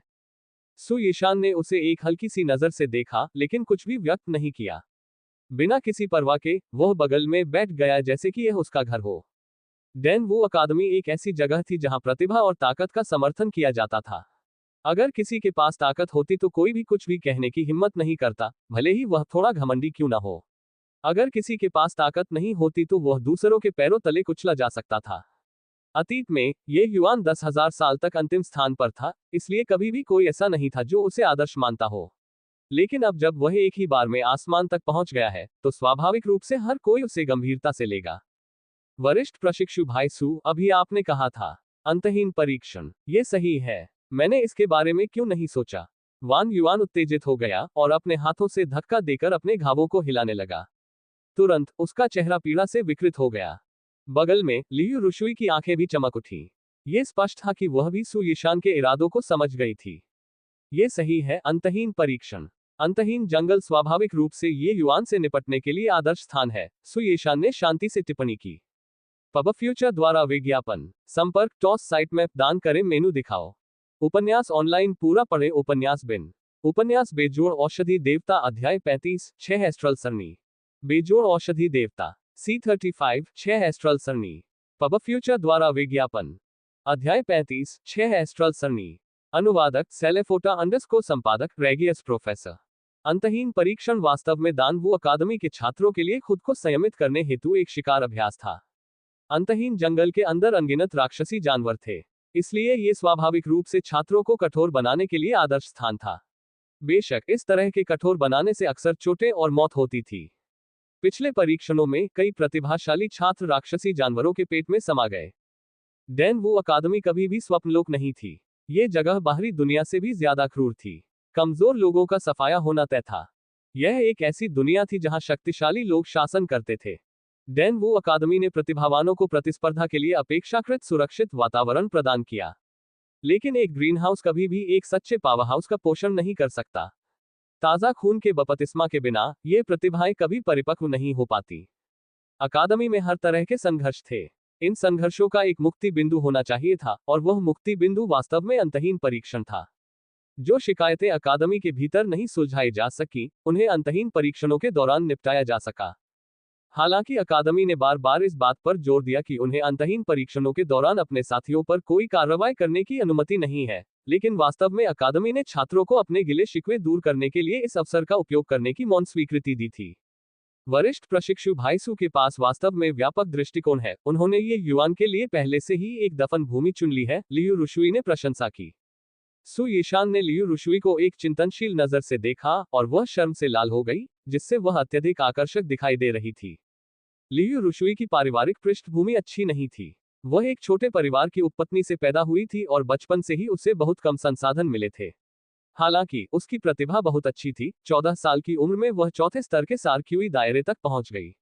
इस तरह उसे डैनवू अकादमी में भर्ती किया गया। अगर उसने डैनवू अकादमी में प्रवेश नहीं किया होता, तो लियू रुशुई को उसके परिवार द्वारा उपहार के रूप में बहुत पहले ही बाहर भेज दिया गया होता। वह लियू परिवार के प्रति घृणा से भरी हुई थी।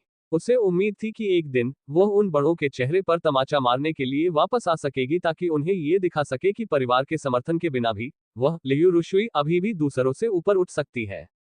फिर भी डैनवू अकादमी में प्रवेश करने के बाद लियू रुशुई को एहसास हुआ कि वहां कितने अविश्वसनीय रूप से प्रतिभाशाली लोग हैं। उसे लगा कि उसकी प्रतिभा इन प्रतिभाशाली लोगों से कम नहीं थी, लेकिन उसकी पृष्ठभूमि ने उसके विकास को सीमित कर दिया था। लियू रुशुई के पास सबसे अधिक संसाधनों की कमी थी, इसलिए वह पुरुषों के साथ घूमने के लिए हर संभव प्रयास करती थी ताकि वह पर्याप्त साधना संसाधन प्राप्त कर सके। पब फ्यूचर द्वारा विज्ञापन। लियू रुशुई के पास स्वाभाविक रूप से आकर्षक शरीर था और वह दोहरी साधना साथी थी जिसे पाने का सपना सभी पुरुष देखते थे। यह उसकी सबसे महत्वपूर्ण पूंजी भी थी, इसलिए उसने इस पूंजी का उपयोग पुरुषों के बीच चलने के लिए किया, इस उम्मीद में कि उसे चढ़ने के लिए एक बड़ा पेड़ मिल जाएगा। सु यीशान जैसे बड़े लोग लियू रुशुई को पसंद भी नहीं करेंगे, और लियू रुशुई समझती थी कि अगर वे उसे पसंद भी करते हैं, तो वह केवल उनके खिलौने बनकर रह जाएगी। इसलिए लियू रुशुई ने अपनी नजर उन प्रतिभाओं पर डाली जो अभी तक परिपक्व नहीं हुए थे, और वह व्यक्ति वान युआन था। वास्तव में लियू रुशुई ने पहले भी ये युआन के बारे में सोचा था, क्योंकि ये युआन को वान युआन की तुलना में नियंत्रित करना आसान था। उनकी पृष्ठभूमि को देखते हुए ये दोनों लोग वास्तव में लगभग एक जैसे थे। लेकिन भविष्य के मामले में वान युआन ने ये युआन को कई सड़कों पीछे छोड़ दिया। वान युआन के पास बहुत सारी योजनाएं थी, उसके पास बहुत ताकत थी, और यहाँ तक कि उसके पिता भी एक कीमिया ग्रैंडमास्टर थे। उससे बेहतर कोई विकल्प नहीं था। इसके अलावा वान युआन ने उसे निराश नहीं किया और वर्तमान में वह उससे गहराई से प्यार करने लगा था। लियू रुशुई भी कुछ समय पहले ही पृथ्वी रैंक में आगे बढ़ी थी और सु यीशान जैसी असाधारण प्रतिभा के साथ उसका ज्यादा संपर्क नहीं था। हालांकि सिर्फ एक नजर ने लियू रुशुई को ऐसा महसूस कराया कि उसने उसके कपड़े उतार दिए हैं, जिससे वह बहुत असहज हो गई। जूनियर अप्रेंटिस सिस्टर लियू बुरी नहीं है। उस विचारपूर्ण मुस्कान के बाद सु यीशान ने केवल एक वाक्य हल्के से कहा, ये भी नहीं समझ पाए कि वह क्या व्यक्त करने की कोशिश कर रहा था। उसके बाद उसने लियू रुशुई की परवाह नहीं की और वान युआन के साथ बातचीत जारी रखी। उस समय मैं ये युआन को खत्म करने के लिए आपके साथ सहयोग करूंगा। अपने बेटे को खोने के बाद ये हैंग निश्चित रूप से अपना धैर्य खो देगा। उस समय हमारे दोनों परिवार हाथ मिलाएंगे और हम सुगंधित दवा मंडप को जड़ से उखाड़ सकते हैं। अगर ये हैंग पहले हमला करता है, तो मुझे लगता है कि शाही परिवार इसके बारे में कुछ नहीं कह सकता। सु यीशान के शब्दों को सुनकर वान युआन की निगाहें तेज हो गईं, और उसने उत्साह से कहा, वरिष्ठ प्रशिक्षु भाई सु व्यक्तिगत रूप से कार्रवाई करेंगे। ये बहुत अच्छा है। ईमानदारी से कहूं तो ये युआन के महान सकल स्टेज इंस्टेंट फ्लैश के साथ भले ही मैं अपनी पूरी ताकत लगाऊं, मैं उसे वहां नहीं रख पाऊंगा। वरिष्ठ प्रशिक्षु भाई सु के व्यक्तिगत रूप से बाहर जाने के साथ इस बार ये युआन के लिए कोई बच नहीं पाएगा। लियू रुशुई को अपने दिल में थोड़ी ठंडक महसूस हुई। सु यीशान के तरीके भयानक हैं। वह और वान युआन केवल ये सोच रहे थे कि ये युआन से कैसे निपटा जाए, लेकिन सु यीशान ने पहले ही पूरे सुगंधित औषधि मंडप को अपनी योजना में शामिल कर लिया था। इसी तरह सु परिवार की आय का मुख्य स्रोत औषधीय जड़ी बूटियां और गोलियां थीं। ड्रंकन स्टार मैनर के साथ उनके गहरे संबंध थे, इसलिए दोनों परिवारों के बीच हमेशा अच्छे संबंध रहे। सु परिवार किन राज्य में सबसे बड़ा औषधीय जड़ी बूटी प्रदाता था। ज्यादातर मामलों में सु परिवार सिर्फ औषधीय जड़ी बूटियां ही उपलब्ध कराता था और औषधीय गोलियों के शोधन या बिक्री में हस्तक्षेप नहीं करता था। लेकिन कौन जानता था कि ये हंग को किन रास्तों से गुजरना पड़ा ताकि वह अपनी सभी औषधीय जड़ी बूटियों के लिए सु परिवार के पास न जाए। इस वजह से स्वाभाविक रूप से सु परिवार को ये हंग से नफरत हो गई। राजधानी में सुगंधित औषधि मंडप और शराबी सितारा मनो दो बाघों की तरह थे जो एक ही पहाड़ पर एक दूसरे के अस्तित्व को बर्दाश्त नहीं कर सकते थे। दोनों परिवार इतने सालों से लड़ रहे थे और शाही परिवार ने पहले ही इस नाजुक संतुलन को मौन सहमति दे दी थी। लेकिन सु परिवार को सुगंधित औषधि मंडप का अस्तित्व सख्त नापसंद था, क्योंकि औषधीय गोलियों के बाजार में मंडप का काफी बड़ा हिस्सा था, जिसका अर्थ ये भी था कि सु परिवार का लाभ काफी कम हो गया था। लेकिन यह तो मानना ही पड़ेगा कि यह हंग व्यवसाय और संचालन के मामले में उल्लेखनीय था। सुगंधित औषधि मंडप की कीमतें उचित थीं और उन्होंने कभी भी अपनी शक्ति से ग्राहकों को परेशान नहीं किया था। राक्षसी जानवर शिकारियों के बीच उनकी प्रतिष्ठा बहुत अच्छी थी। पब फ्यूचर द्वारा विज्ञापन। सु परिवार और वान परिवार ने अनगिनत बार खुलेआम और गुप्त रूप से बाधाएं उत्पन्न की थीं, और फिर भी उन्होंने सुगंधित औषधि मंडप को कभी कोई वास्तविक नुकसान नहीं पहुंचाया था। सु यीशान सुगंधित औषधि मंडप को उसकी जड़ों से ऊपर खींचने के लिए ये युआन को केंद्रीय बिंदु के रूप में उपयोग करना चाहता था। इतनी कम उम्र में ऐसी व्यवस्था तैयार करने और इतनी योजना बनाने के लिए किसी को यह स्वीकार करना होगा कि सु यीशान एक अपराधी जैसी शख्सियत थी। सु यीशान के जाने के बाद लियू रुशुई की आंखें चमक रही थी जब उसने कहा, बधाई हो वरिष्ठ प्रशिक्षु भाई वान। वरिष्ठ प्रशिक्षु भाई सु की मदद से इस बार ये युआन निश्चित रूप से मर चुका है। न केवल ये युआन बल्कि आपके भगवान पिता की आंख का कांटा भी इस बार निकाला जा सकता है। वान युआन में लियू रुशुई जैसी उत्तेजना नहीं थी, मानो वह अभी से पूरी तरह से अलग व्यक्ति था जब सु यीशान यहाँ थी। वरिष्ठ प्रशिक्षु भाई सु को खतरा महसूस हो रहा है। गहरी सांस लेते हुए वान युआन ने धीमी आवाज में कहा, तुम कह रहे हो ये युआन। लियू रुशुई भी एक बुद्धिमान व्यक्ति था। अब जब वान युआन ने ये कहा तो वह तुरंत समझ गई, लेकिन वह इस विचार से डर गई। अकादमी के छात्रों के लिए मार्शल रोल ऑफ ऑनर और कीमिया रोल ऑफ ऑनर के शीर्ष 10 में शामिल सभी लोग ऐसे व्यक्ति थे जिन्हें उन्हें आदर्श मानना था। उनके जैसे असाधारण प्रतिभाशाली व्यक्ति को वास्तव में तीसरे स्तर के सार क्यूई दायरे से खतरा महसूस हुआ। यह बहुत अकल्पनीय था।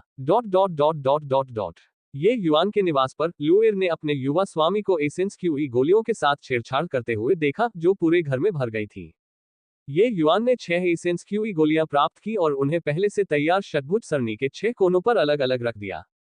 सार ऊर्जा को थोड़ा सा इंजेक्ट करने पर सरणी ने तुरंत एक हल्का सफेद प्रकाश दिया और 6 सार क्यूई गोलियां वास्तव में धीरे धीरे पिघलने लगी, षटभुज सरणी के केंद्र में एकत्रित हो गई। थोड़ी देर बाद रोशनी फीकी पड़ गई और तरलीकृत गोलियां फिर से केंद्र में बनने लगी। ये वास्तव में एक औषधीय गोली में बदल गई। सुधारित औषधीय गोली। इसकी चमक से कोई भी स्पष्ट रूप से बता सकता था कि यह मूल उच्च श्रेणी की एसेंस क्यूई गोलियों की तुलना में अधिक शक्तिशाली थी। युवा मास्टर, क्या यह एक उत्कृष्ट श्रेणी की सार क्यूई गोली है? लुएर बचपन से ही ये परिवार में पली बढ़ी थी और स्वाभाविक रूप से औषधीय गोलियों से परिचित थी। उच्च श्रेणी की एसेंस क्यूई गोलियां अपेक्षाकृत सामान्य थीं, लेकिन उत्कृष्ट श्रेणी की।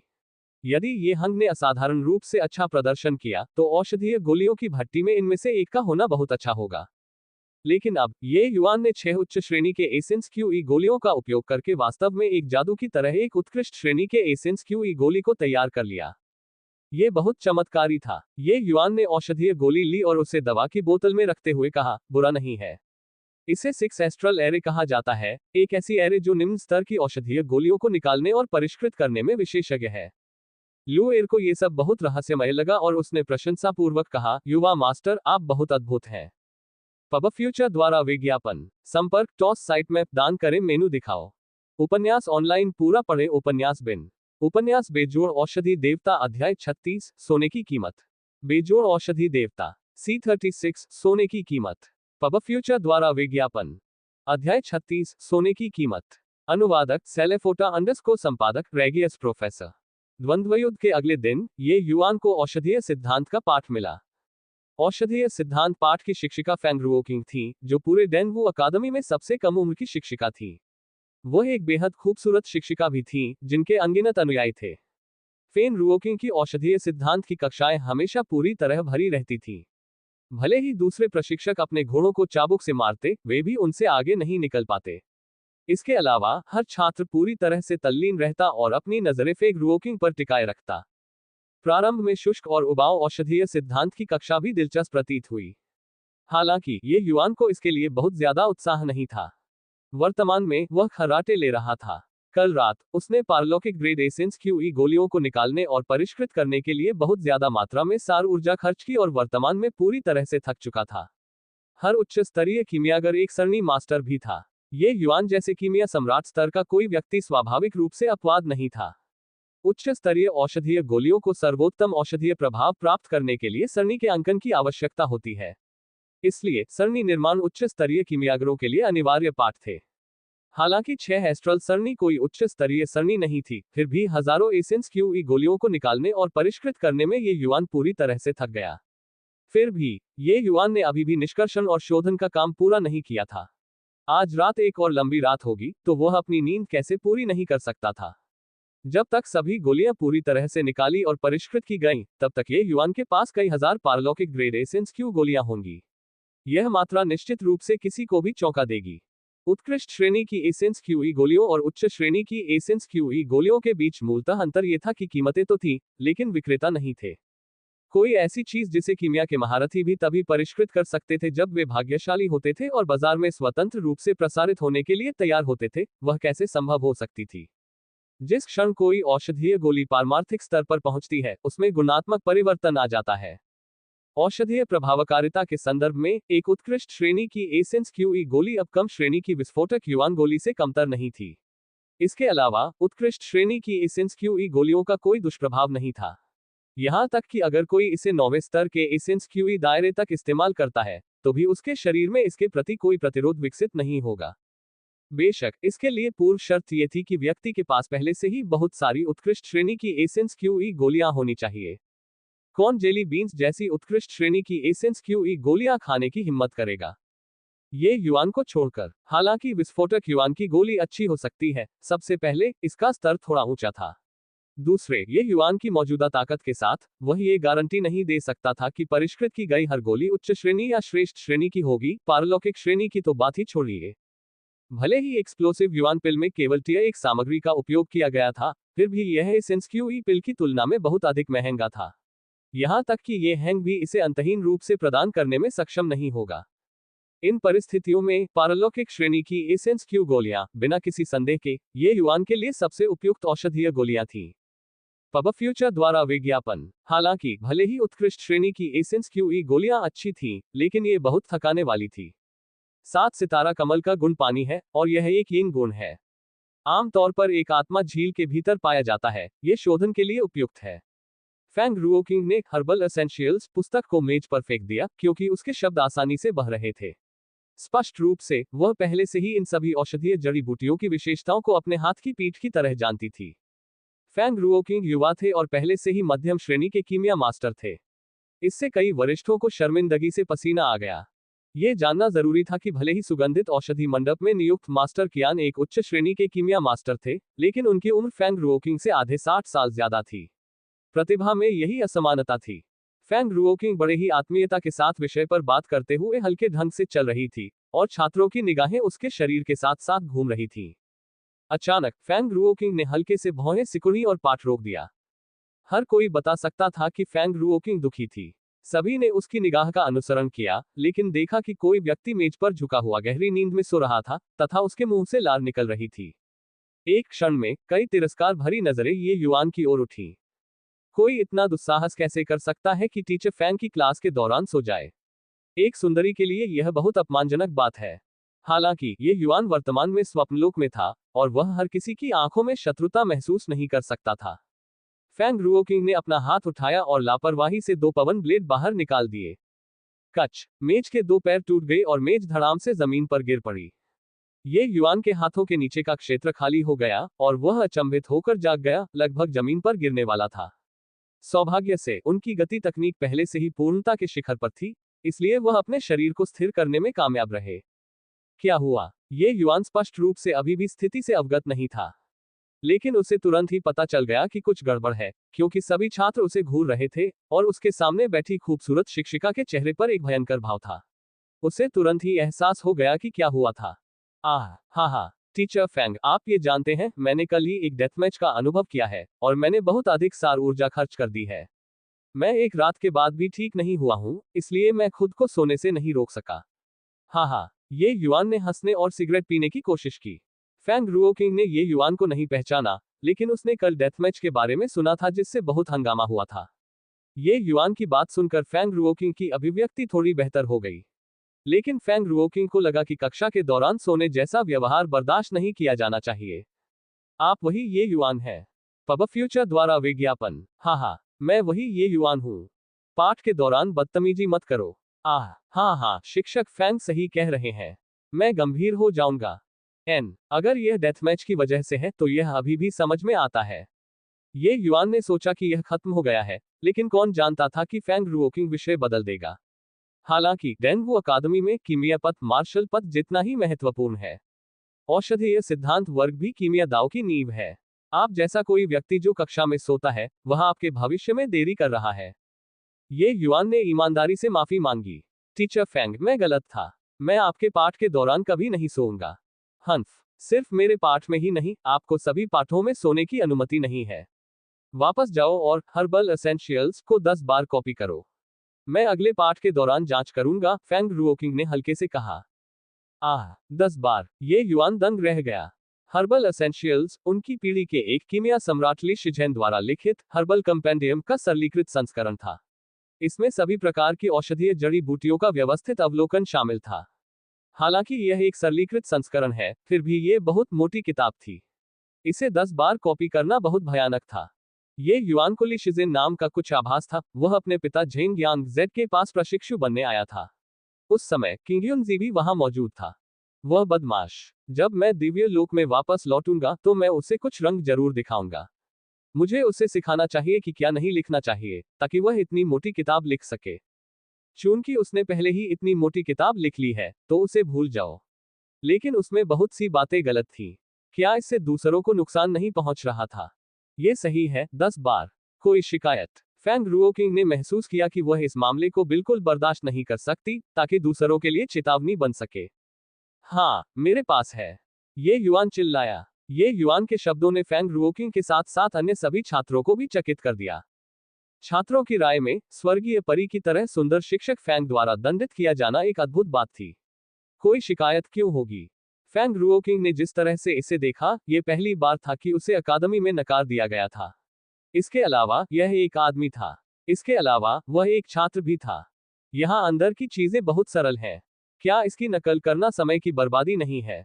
अगर समय है, तो औषधीय गोलियों की 2 भट्टियां ही परिष्कृत कर लेना बेहतर है। ये युआन ने हार मानने से इनकार कर दिया। अभी, ये युआन का समय बहुत कीमती था। वह इसे इन तुच्छ मामलों पर बर्बाद नहीं करना चाहता था। क्या मजाक है? क्या इस दुनिया में कोई ऐसा था जो औषधीय सिद्धांतों को उससे बेहतर समझता हो? यहां तक कि अगर ली शिज़ेन व्यक्तिगत रूप से वापस आ भी जाए, तो वह अपने जूते उठाने के लायक भी नहीं होगा। सरल, हाँ। फैंग रुओकिंग ये युआन से इतनी नाराज हुई कि वह हंसने लगी। हर्बल एसेंशियल्स न केवल एक कीमियागर के लिए अनिवार्य पाठों में से एक था, बल्कि एक अत्यंत गहन पाठ्यक्रम भी था। यहां तक कि अगर कीमिया के राजा भी आ जाएं, तो वे ये कहने की हिम्मत नहीं करेंगे कि यह पाठ्यक्रम सरल था। फिर भी, इस बिगवेल लड़के ने, जो कि कीमिया का प्रशिक्षु भी नहीं था, कहा कि यह आसान था। पब फ्यूचर द्वारा विज्ञापन। संपर्क टॉस साइट में दान करें, मेनू दिखाओ। उपन्यास ऑनलाइन पूरा पढ़े। उपन्यास बिन। उपन्यास बेजोड़ औषधि देवता अध्याय 37 सहायक। बेजोड़ औषधि देवता। सहायक। पब फ्यूचर द्वारा विज्ञापन। अध्याय 37 सहायक। अनुवादक सेलेफोटा अंडरस्कोर संपादक रेगियस प्रोफेसर। डेनवू अकादमी में फैंग रुओकिंग हमेशा से ही एक ऐसा व्यक्तित्व था जिसे हर कोई सम्मान की दृष्टि से देखता था। उन्होंने औषधीय सिद्धांत इसलिए पढ़ाया क्योंकि औषधीय सिद्धांत में उनकी उपलब्धियां बहुत ऊंची थीं। लेकिन वर्तमान फैंग रुओकिंग ने भी यह कहने की हिम्मत नहीं की कि उससे हर्बल एसेंशियल्स पर पूरी पकड़ है। उसके पूर्ण संस्करण हर्बल कंपेंडियम की तो बात ही छोड़िए। यह ऐसा पाठ्यक्रम था जिसे पढ़ने के लिए एक कीमिया राजा को भी अपना पूरा ध्यान लगाना पड़ता था। और अब, उसके सामने ये बदमाश जो कि कीमिया का प्रशिक्षु भी नहीं था, वास्तव में कह रहा था कि हर्बल एसेंशियल्स सरल है। यह उसकी सालों की कड़ी मेहनत का अपमान था। ये युआन ने फैंग रुओकिंग के शब्दों का अर्थ नहीं सुना और लापरवाही से कहा, हाँ, यह बहुत सरल है। जिस व्यक्ति ने पुस्तक लिखी है, उसने ठीक से अवलोकन और अध्ययन नहीं किया है। हर कोई ये युआन की बदकिस्मती पर खुश था। वे देखना चाहते थे कि शिक्षक फैंग इस मूर्ख को कैसे सजा देंगे। उनमें से कई लोगों को ये युआन ने धोखा देकर एसेंस की गोलियां हड़प ली थी। अब जब उन्होंने ये युआन को पिटते हुए देखा तो उन्होंने स्वाभाविक रूप से इसका स्वागत किया। डेथमैच के दौरान ये युआन ने उन्हें बहुत बड़ा झटका दिया, जिससे उन्हें लगा कि वर्तमान ये युआन अब वह व्यक्ति नहीं रहा जो वह था। लेकिन आज की स्थिति को देखते हुए ये युआन वास्तव में अभी भी वही अतीत का ये युआन था, अज्ञानी और निडर। अच्छा अच्छा, फैंग रुओकिंग ने लगातार 2 बार अच्छा कहा। यह स्पष्ट था कि वह बेहद गुस्से में थी। मैं देखना चाहती हूँ कि हर्बल एसेंशियल कितना आसान है। मैं एक सवाल पूछूंगी, अगर तुम इसका जवाब दे सकते हो तो भविष्य में औषधीय सिद्धांत कक्षाओं में तुम जैसे चाहो सो सकते हो। लेकिन अगर तुम जवाब नहीं दे सकते तो मैं चाहती हूं कि तुम हर्बल एसेंशियल को 100 बार कॉपी करो। जिस तरह से अन्य लोगों ने देखा, ये युआन निश्चित रूप से मर चुका था। हालांकि ये युआन की युद्ध क्षमता अब असामान्य रूप से मजबूत थी, फिर भी वह एक कीमिया प्रशिक्षु भी नहीं था। तो वह संभवतः मध्यम स्तर के कीमिया मास्टर शिक्षक फैंग के सवालों का जवाब कैसे दे सकता था। लेकिन ये युआन ने राहत की सांस ली। सवालों के जवाब देना ज्यादा बेहतर था। वो उस बेवकूफ हर्बल एसेंशियल्स को 10 बार कॉपी नहीं करना चाहता था। औषधीय सिद्धांत के संदर्भ में उनसे प्रतिस्पर्धा करने का साहस कौन कर सकता था। बहुत बढ़िया टीचर फैंग, कृपया अपना प्रश्न पूछें। ये युआन की अधीरता को देखकर फैंग रुओकिंग क्रोधित हो गई और उसने मन ही मन सोचा कि वह बाद में रोएगा। फैंग रुओकिंग ने लंबा चेहरा बनाते हुए कहा, क्यूई रिटर्निंग पिल को परिष्कृत करने में कौन सी औषधीय जड़ी बूटियों का उपयोग किया जाता है? शोधन में क्या क्या चरण शामिल है? फैंग रुओकिंग ने एक ही सांस में ये पूछा और ये युआन को ठंडी निगाहों से देखा। दूसरे छात्र भी ये युआन को घूर रहे थे, उसकी बदकिस्मती पर खुश हो रहे थे। वे जानते थे कि ये युआन निश्चित रूप से खुद को बेवकूफ बनाने जा रहा था। क्यूई रिटर्निंग पिल एक उच्च श्रेणी की एक औषधीय गोली थी, जिसका उपयोग मार्शल कलाकार अपनी सार ऊर्जा को पुनः प्राप्त करने के लिए करते थे। इसे परिष्कृत करने के लिए कम से कम एक उच्च स्तरीय कीमिया प्रशिक्षु की शक्ति की आवश्यकता होती है। ये युआन के लिए, जो कि कीमिया प्रशिक्षु भी नहीं था, ये बिल्कुल एक बहुत ही चुनौतीपूर्ण प्रश्न था। पब फ्यूचर द्वारा विज्ञापन। छात्रों में से केवल कुछ ही ऐसे थे जो इस प्रकार की औषधीय गोली को परिष्कृत कर सकते थे। चूंकि कोई भी इसे परिष्कृत नहीं कर सकता, इसलिए जाहिर है कि कोई भी व्यक्ति क्यू रिटर्निंग पिल के गोली के फॉर्मूले पर ध्यान नहीं देगा। इसके सिद्धांत और ध्यान देने योग्य बिंदुओं पर ध्यान देना तो दूर की बात है। इसलिए किसी ने नहीं सोचा था कि ये युआन इस प्रश्न का उत्तर दे सकेगा। ये युआन ने अपनी ठोड़ी को छुआ और कहा, ओह, क्यू रिटर्निंग पिल। सरल मुख्य तत्व जेड टॉट का आंतरिक कोर और क्रिम्सन सन स्वॉट टूथड फ्लावर है। द्वितीयक तत्व 4 seasons azure, wind tail grass, sky southern star इत्यादि है। प्रक्रिया पर थोड़ा ध्यान देना होगा। द्वितीयक तत्वों को 2 भागों में अलग करें, एक जेड टॉट के आंतरिक कोर के साथ और दूसरा क्रिम्सन सन स्वॉट टूथड फ्लावर के साथ, औषधीय सार के 2 भाग निकालने के लिए। फिर इसे एक ही समय में भट्टी में परिष्कृत करें और अंत में इसे एक में मिला दें। ये युआन के ये कहने पर कि खत्म हो गया, सभी लोग हंसने लगे। उन्हें गोली का फॉर्मूला तो नहीं पता था, लेकिन ये शोधन तकनीक पूरी तरह से बकवास थी। सामग्री को 2 भागों में विभाजित करना, फिर औषधीय सार के 2 भागों को निकालना और परिष्कृत करना, और अंत में भट्टी में डालना। इसे कैसे नियंत्रित किया जाए, और साथ ही इसे कैसे मिलाया जाए, इस तरह की शोधन तकनीक अनसुनी थी। कोई केवल इतना ही कह सकता था कि ये युआन को इसके बारे में कुछ भी पता नहीं था और वह फैंग रुओकिंग को धोखा देने की कोशिश कर रहा था। शिक्षक फैंग पर चाले चलने की हिम्मत करने के लिए इस आदमी को इसके लिए कष्ट सहना पड़ेगा। 100 बार, ओह 100 बार। तुम्हें हमारी एसेंस क्यूई गोलियों का घोटाला करने के लिए किसने कहा था? तुम इसके लायक थे। हंसी की एक श्रृंखला के बाद सभी ने अभी भी शिक्षक फैंग की हताश फटकार नहीं सुनी। फिर से देखने पर टीचर फैंग के चेहरे पर एक विचारशील भाव दिखा। हर कोई स्थिति पर सवाल उठाने से खुद को रोक नहीं सका। क्या यह हो सकता है कि यह आदमी वास्तव में टीचर फैंग को बेवकूफ बनाने में कामयाब हो गया हो? आप यिन यांग पृथक्करण प्रवाह तकनीक कह रहे हैं? फैंग रुओकिंग ने पूछा। ये युआन मुस्कुराया और कहा, शिक्षक फैंग वास्तव में बहुत पढ़े लिखे हैं, यहां तक कि उन्हें यिन यांग पृथक्करण प्रवाह तकनीक भी पता है। ये युआन ने डेनवू अकादमी की शोधन तकनीकों पर कुछ शोध किया। ये यिन यांग पृथक्करण प्रवाह तकनीक एक अस्पष्ट शोधन तकनीक थी जिसे आम व्यक्ति नहीं जानता होगा। इसे अस्पष्ट इसलिए कहा गया क्योंकि इसे सीखना बहुत कठिन था। औसत व्यक्ति इसे बिल्कुल भी नहीं समझ सकता था। औषधीय गोलियों की भट्टी में 2 अलग अलग औषधीय तत्वों को नियंत्रित करना और दोनों औषधीय तत्वों को एक दूसरे से बिल्कुल भी न छूने देना, इसके लिए दोनों का ध्यान बंटना जरूरी था। इसके अलावा सार ऊर्जा पर नियंत्रण भी बहुत समान होना चाहिए। इसमें शामिल कठिनाई की कल्पना भी नहीं की जा सकती। कठोर प्रशिक्षण और बार बार अनुभव के बिना इसे नियंत्रित करना असंभव था। हालांकि ये युआन के लिए यह इतना भी मुश्किल नहीं था। ये युआन को शोधन तकनीकों पर पूरी तरह से महारत हासिल थी, जो 100 गुना, 1000 गुना ज्यादा जटिल थी। यदि कोई यिन यांग पृथक्करण प्रवाह तकनीक का उपयोग करता है, तो क्या ये डुओ साइकिल क्यूई रिटर्निंग पिल के लिए भी उपयुक्त है? शुरू में ठंडा और गर्वित फैंग रुओकिंग वर्तमान में ज्ञान के प्यासे छात्र की तरह लग रहा था, जिससे सभी के चश्मे आश्चर्य में गिर गए। क्या ये हो सकता है कि ये युआन कीमिया में भी प्रतिभाशाली था? उसने जो बातें कही, वे यहाँ के सभी छात्रों की समझ से परे थी। बेशक यह उचित है। बात बस इतनी है कि डुओ साइकिल क्यूई रिटर्निंग पिल के लिए सामग्री थोड़ी अधिक जटिल है, और शोधन प्रक्रिया भी थोड़ी अधिक जटिल है। लेकिन सिद्धांत अभी भी लागू होता है। यिन यांग पृथक्करण प्रवाह तकनीक का उपयोग करना स्वाभाविक रूप से उपयुक्त है। पब फ्यूचर द्वारा विज्ञापन। ये युआन के शब्द इतनी सहजता से बह रहे थे मानो वह अब शिक्षक हो और पढ़ा लिखा फैंग रुओकिंग छात्र बन गया हो। फैंग रुओकिंग की आंखें चमक उठी, और उसने खुद से कहा, ये सही है। मैंने यिन यांग पृथक्करण प्रवाह तकनीक का उपयोग करने के बारे में क्यों नहीं सोचा?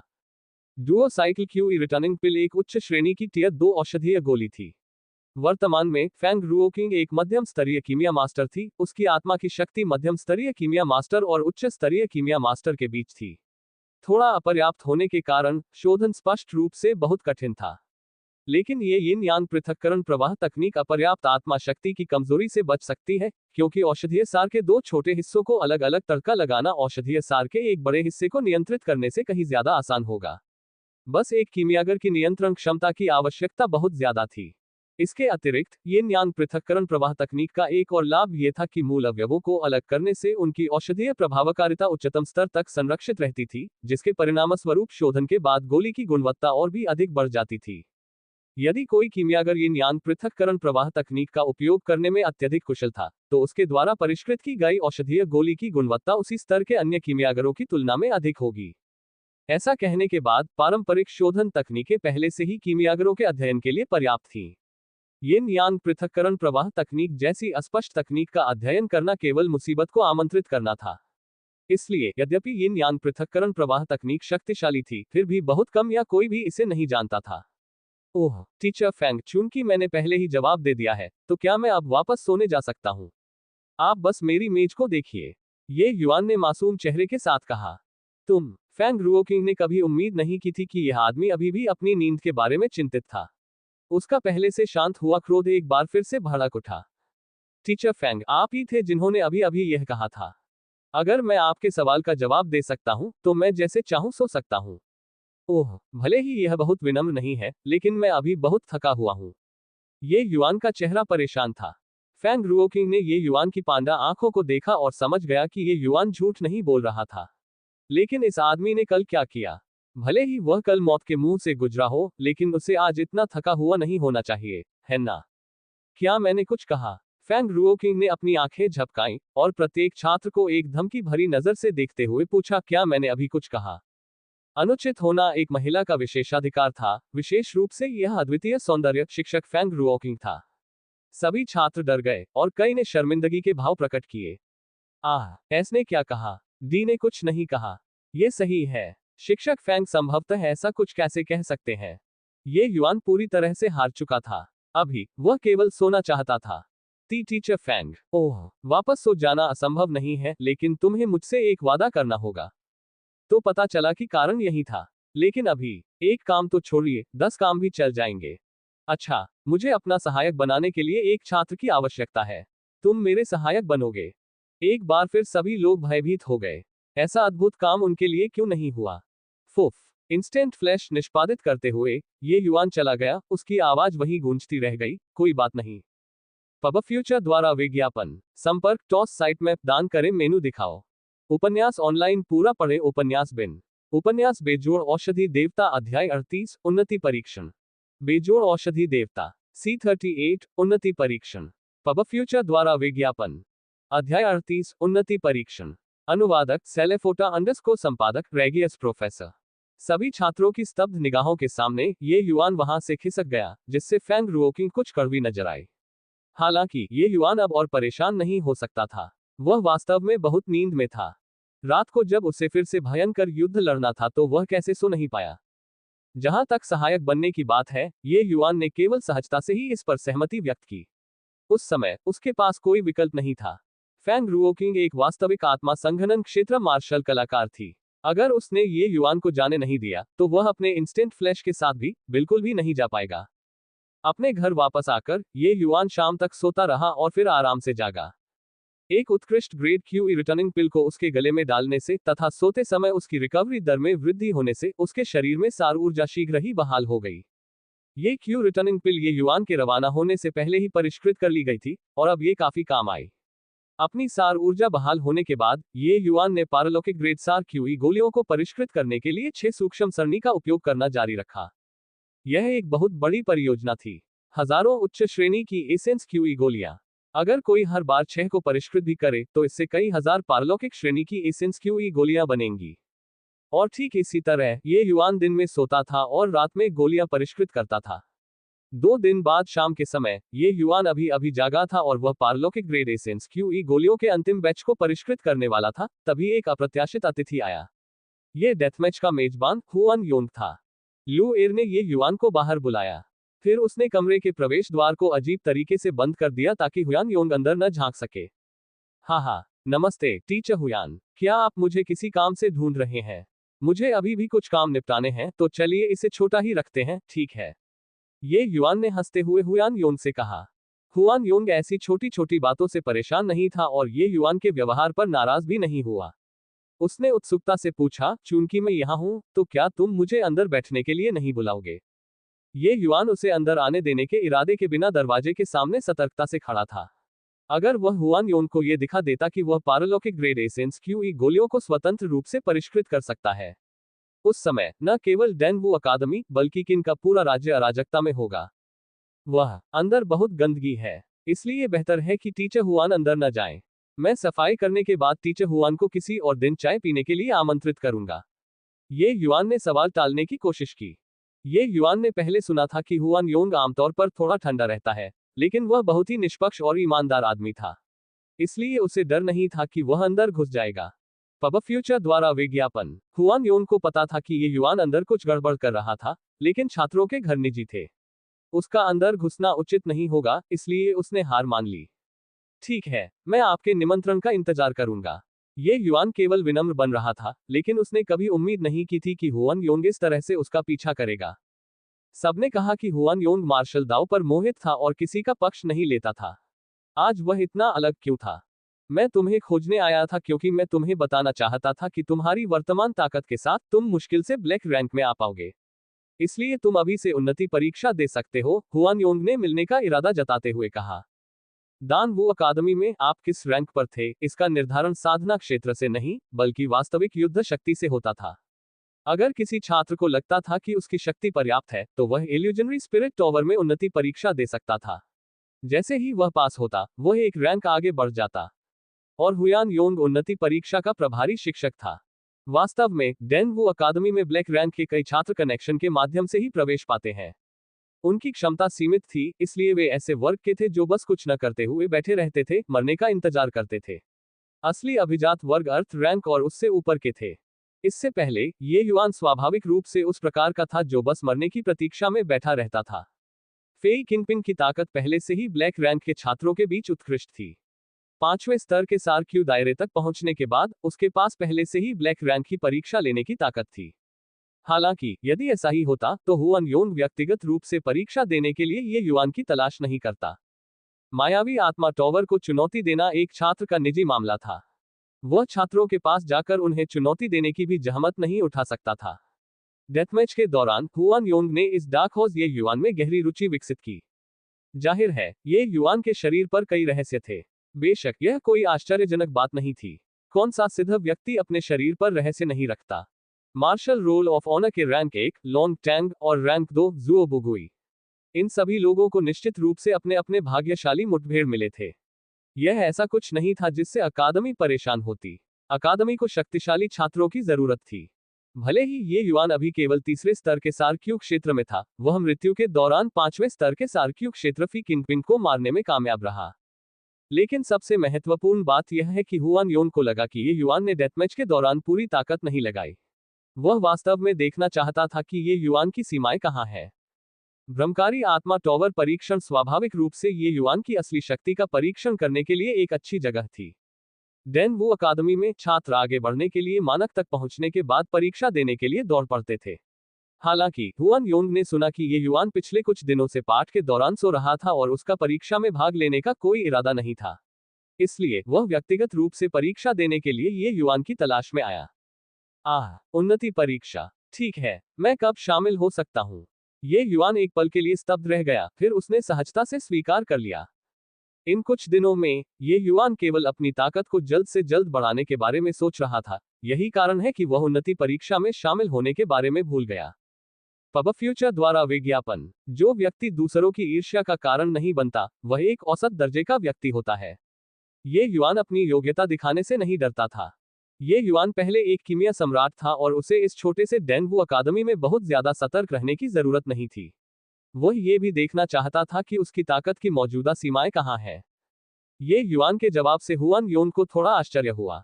उसने सोचा कि ये युवान के सामने कोई कठिन दुविधा थी, जिसके कारण वह परीक्षा में शामिल होने के लिए जल्दी नहीं आया। कोई भी समय ठीक रहेगा, हुआन योन ने कहा। ठीक है, फिर मैं कल सुबह इल्यूजनरी स्पिरिट टॉवर पर जाऊंगा, ये युवान ने जवाब देने से पहले एक पल के लिए इसके बारे में सोचा। हुआन योंग ने सिर हिलाया और जाने के लिए मुड़ा। बस एक मिनट, टीचर हुआन। ये युवान को अचानक एक बात याद आए और उसने हुआन योंग को आवाज दी। और कुछ, मैं अपनी नौकरानी को अकादमी की प्रवेश परीक्षा में भाग लेने देना चाहती हूँ। मुझे आश्चर्य है कि क्या शिक्षक हुआन इसकी व्यवस्था कर पाएंगे। लू एर ने ये युवान का पीछा करते हुए डेनवू अकादमी में काफी दिन गुजारे थे। हालांकि ये युवान इन कुछ दिनों में हमेशा व्यस्त रहता था, इसलिए वह उसे बसाने में मदद करने के लिए स्वतंत्र नहीं था। आज चूंकि वह संयोग से हुआन योंग से मिला था, इसलिए उसे उसके लिए परीक्षा की व्यवस्था करने के लिए कहना कोई अनुचित बात नहीं लगी। अकादमी के नियमों के अनुसार छात्रों को अकादमी में अनुयायियों को लाने की अनुमति नहीं थी, चाहे उनकी पृष्ठभूमि कितनी भी शक्तिशाली क्यों न हो। लू एर के लिए कुछ दिनों तक अस्थायी रूप से रहना कोई समस्या नहीं थी, लेकिन अकादमी निश्चित रूप से कुछ समय बाद जांच करेगी।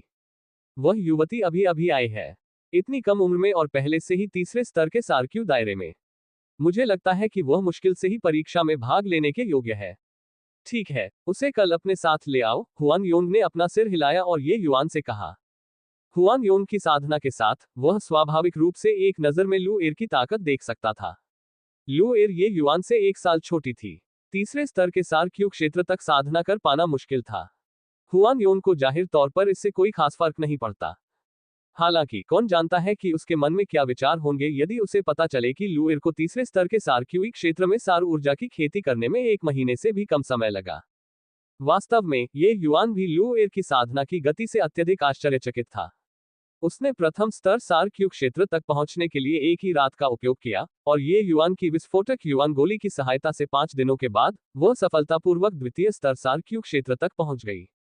और कल लगातार उत्कृष्ट श्रेणी के एसेंस क्यूई गोलियां लेने के बाद लू एर ने एक बार फिर सफलता प्राप्त की और तीसरे स्तर के एसेंस क्यूई क्षेत्र तक पहुंचते हुए लगभग ये युवान को पकड़ लिया। यदि इस प्रकार की साधना गति फैल जाए तो ये बिल्कुल आश्चर्यजनक बात होगी। भले ही औषधीय गोलियों की सहायता थी, लेकिन लू एर की राक्षसी प्रतिभा और भी महत्वपूर्ण थी। लू एर के सामने किन राज्य के सभी तथाकथित प्रतिभाशाली लोग उसके सामने फीके पड़ गए। जाहिर है, वहां स्वर्ग की भ्रामक बर्फ आत्मा भी थी जो ये युवान ने उसे सिखाई थी। यह ऐसा था जैसे कि यह लू एर के लिए खास तौर पर बनाया गया था, जिससे वह आसानी से सफलतापूर्वक साधना कर पाती थी। लू एर में स्वाभाविक रूप से प्रतिभा थी। पिछले कुछ दिनों में ये युवान ने उसे कई उपयुक्त मार्शल तकनीकें सिखाई। उसने उन्हें जल्दी से समझ लिया, जैसे कि वह सिर्फ साधना के लिए ही पैदा हुई हो। लू एर की वर्तमान ताकत औसत चौथे स्तर के सारक्यूई दायरे से बिल्कुल भी कम नहीं थी। प्रवेश परीक्षा पास करने में कोई समस्या नहीं होनी चाहिए। मालिक और नौकर दोनों का एक साथ परीक्षा में भाग लेना, यह अनुमान लगाने लायक बात थी। पब फ्यूचर द्वारा विज्ञापन, संपर्क टॉस साइट में दान करें, मेनू दिखाओ। उपन्यास ऑनलाइन पूरा पढ़े। उपन्यास बिन। उपन्यास बेजोड़ औषधि देवता अध्याय 39, लिन त्यानचेंग। बेजोड़ औषधि देवता सी 39, लिन त्यानचेंग। पब फ्यूचर द्वारा विज्ञापन अध्याय 39, लिन त्यानचेंग।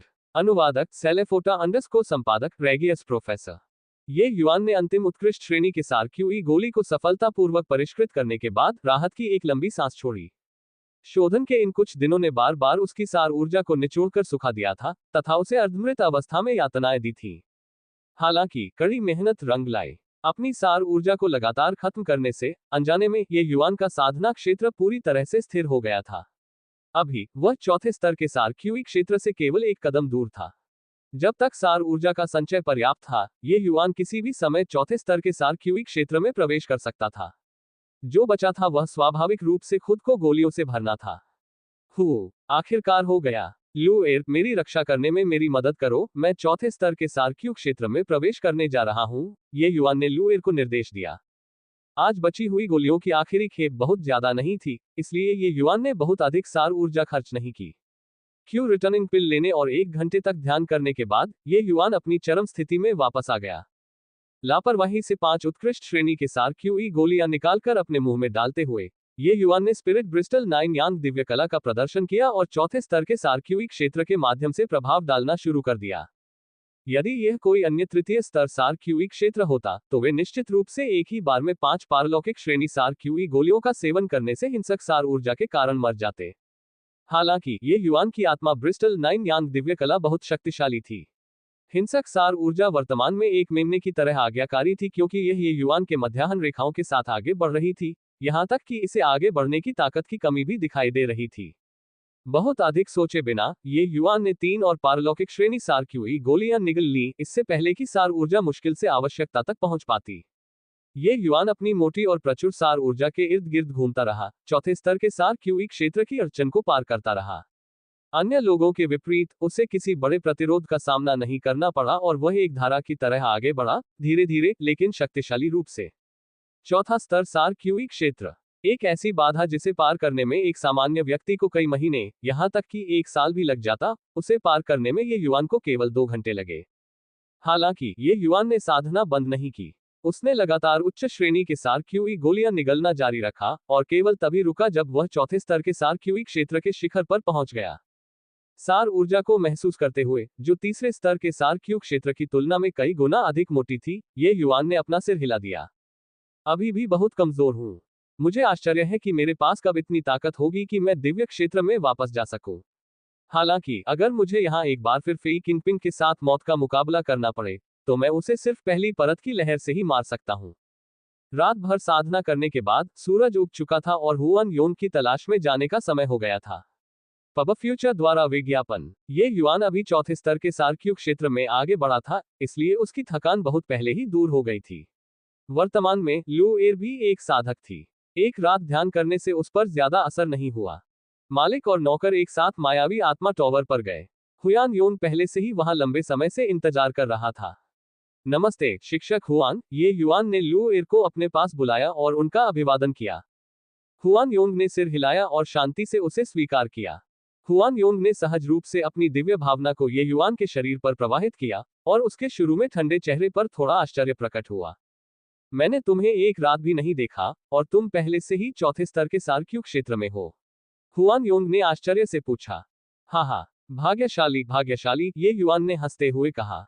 हुआन योंग ने अपना सिर हिलाया और कहा, पहले तो दूसरे लोगों ने कहा कि तुम्हारे पिता ने तुम्हारे साधना क्षेत्र को जबरदस्ती ऊपर उठाया है, लेकिन तुम्हारी मृत्यु युद्ध देखने के बाद मुझे पता चल गया कि ऐसा नहीं था। हालांकि मैंने कभी उम्मीद नहीं की थी कि तुम एक छोटे से चरण में आगे बढ़ोगे, चौथे स्तर के सार क्यूई क्षेत्र तक बढ़ोगे।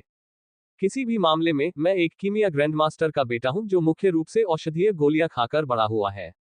अगर मैं इस उम्र में भी चौथे स्तर के सार क्यूई क्षेत्र तक नहीं पहुंच सकता तो मैं अपने पिता का चेहरा फाड़ दूंगा, ये युआन ने कहा। उसके शब्द आधे सच्चे और आधे झूठे थे। हुआन योंग ने सिर हिलाया और ज्यादा कुछ नहीं कहा, मानो वह ये युआन की बात से मौन सहमति जता रही हो। परीक्षण अभी शुरू नहीं हुआ है, आप दोनों थोड़ी देर प्रतीक्षा करें, हुआन योंग ने कहा। स्पष्ट रूप से परीक्षण में केवल ये युआन और लू एर ही भाग नहीं ले रहे थे। वहां पहले से ही 1 दर्जन से अधिक लोग इंतजार कर रहे थे। ठीक है टीचर हुआन। ये युआन ने अपनी सांस बर्बाद नहीं की और लू एर को लोगों के उस समूह के पास खड़ा कर दिया। हालांकि ये युआन की उपस्थिति ने हलचल मचा दी। वर्तमान में वह बहुत प्रसिद्ध था। उसने न केवल फेई किंगपिन को मार डाला, जो उससे 2 छोटे साधना क्षेत्रों से अधिक था, बल्कि उसने कई 100 छात्रों से हजारों सार क्यूई गोलियां भी ठग ली। यदि वे उसे पहचानना नहीं चाहते थे तो भी वे नहीं पहचान सकते थे। तुम लोग, क्या वह ये युआन नहीं है? वह भी उन्नति परीक्षा में भाग लेने आया है। इसमें अजीब क्या है? फेई किंगपिन के पास पहले से ही ब्लैक रैंक के करीब ताकत थी। चूंकि ये युआन उसे खत्म कर सकता था, तो क्या उन्नति परीक्षण में शामिल होना बहुत सामान्य बात नहीं है? ये समझ में आता है।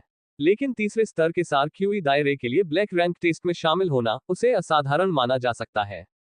मूर्ख मत बनो। उस समय क्या सीनियर अप्रेंटिस भाई लोंग भी तीसरे स्तर के सार्क्यूई दायरे में नहीं थे जब उन्होंने ब्लैक रैंक टेस्ट में भाग लिया था? चाहे ये युआन कितना भी शक्तिशाली क्यों ना हो, क्या वह सीनियर अप्रेंटिस भाई लोंग से अधिक शक्तिशाली हो सकता है? लेकिन उसकी स्टैकिंग वेव्स लेयर पाम को द्वितीय लेयर वेव तक प्रशिक्षित किया गया था।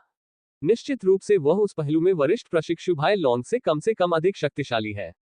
वरिष्ठ प्रशिक्षु भाई लोंग ने प्रथम लेयर वेव में महारत हासिल करने से पहले 1 महीने तक प्रशिक्षण लिया था। पब फ्यूचर द्वारा विज्ञापन टस्क, वह भाग्यशाली था कि मार्शल तकनीक उसके अनुकूल थी। वह वरिष्ठ प्रशिक्षु भाई लोंग के साथ कैसे तुलना कर सकता है? तो फिर आप उसके great skill stage instant flash को कैसे समझाएंगे? उद्धरण चिन्ह dot dot dot dot dot dot उद्धरण चिन्ह। ये देखो देखो, क्या इतना हंगामा मचा रहे हो?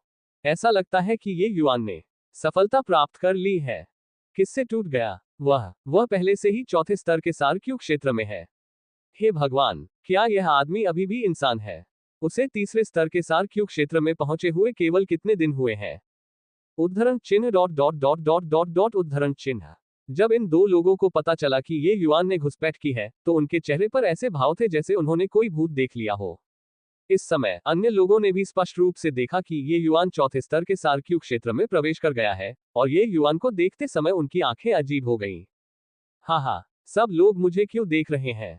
मुझे पता है कि मैं बहुत सुंदर हूं, लेकिन मैं उस तरह से नहीं झूलता। तो मुझे इस तरह के भाव से मत देखो, ठीक है? क्या ये सिर्फ चौथे स्तर के सार्क्यू क्षेत्र में प्रवेश नहीं है? ऐसा नहीं है कि यह कोई बड़ी बात है। आप सभी वरिष्ठ प्रशिक्षु भाइयों के पास मुझसे अधिक उच्च साधना क्षेत्र है, इसलिए क्या सभी लोग इतना आश्चर्यचकित होना बंद कर सकते हैं? ये युआन को इस ध्यान से असहजता महसूस नहीं हुई और उसने इसे सहजता से अनदेखा कर दिया। सब लोग सामूहिक रूप से अवाक रह गए। क्या यह आदमी दिखावा करने आया था? चौथे स्तर के सार्क्यूई क्षेत्र को तोड़ना मार्शल पथ पर पहली दहलीज थी। उनमें से कौन अत्यधिक सावधानी नहीं बरतेगा, तोड़ने से पहले संचय करने के लिए बड़ी मात्रा में समय खर्च करेगा? लेकिन ये युआन ने इसे पार करने में कुछ ही दिन लगाए। अब उसने ऐसा व्यवहार किया जैसे ये बहुत आसान था। वह वास्तव में पिटाई की मांग कर रहा था। क्या ये सिर्फ चौथे स्तर के सार्क्यू क्षेत्र में प्रवेश नहीं है? इसमें आश्चर्यचकित होने की क्या बात है? चाहे वह कैसे भी उछल कूद करे, क्या ये सिर्फ ब्लैक रैंक नहीं है? भले ही वह ब्लैक रैंक तक पहुंच गया हो, फिर भी वह सिर्फ कचरा है। चर्चा को एक अहंकारी, कृपालु आवाज ने तोड़ दिया।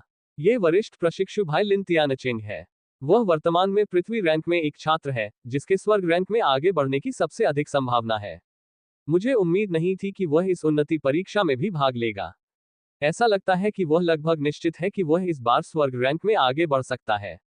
बहुत जल्दी किसी ने आवाज के मालिक को पहचान लिया। लिन तियानचेंग धीरे धीरे अपने हाथों को पीछे करके ये युआन के सामने आया। उसके साथ एक अत्यधिक दबाव लाते हुए उसने पूछा, आप ये युआन है? ये युआन लिन तियानचेंग के दबाव का सामना करने में जरा भी असहज नहीं हुआ और शांति से कहा, मुझे नहीं पता कि आप जिस ये युआन के बारे में बात कर रहे हैं वह मैं हूं या नहीं, लेकिन मुझे वास्तव में ये युआन कहा जाता है। हंफ, कितनी चिकनी चुपड़ी जबान है। इन कुछ दिनों में मैं तुम्हारे बारे में हर तरह की बकवास सुन रहा हूं। आज मैं देखना चाहता हूं कि क्या तुम सच में उतनी ही अविश्वसनीय हो जितना वे कहते हैं। लिन तियानचेंग ने तिरस्कार से भरे चेहरे के साथ कहा, क्या ऐसा है? मैं अब वास्तव में इतना प्रसिद्ध हूं। ये सोचना कि वरिष्ठ प्रशिक्षु भाई लिन भी हर समय मेरा नाम सुनते हैं। हालांकि मुझे लगता है कि आज मैंने पहली बार वरिष्ठ प्रशिक्षु भाई लिन के बारे में सुना है। मुझे आश्चर्य है कि क्या वरिष्ठ प्रशिक्षु भाई लिन आज स्वर्ग रैंक तक आगे बढ़ सकते हैं। ये जूनियर प्रशिक्षु भाई, मैं चाहता हूं कि वरिष्ठ प्रशिक्षु भाई लिन ठोकर न खाएं और असफल न हो। ये युआन के चेहरे पर अभी भी अतिशयोक्ति थी, लेकिन उसके मुंह से निकले शब्दों ने सभी को पसीने से तर कर दिया। ऐसा लग रहा था जैसे यह आदमी लिन तियानचेंग को असफल होने का श्राप दे रहा था।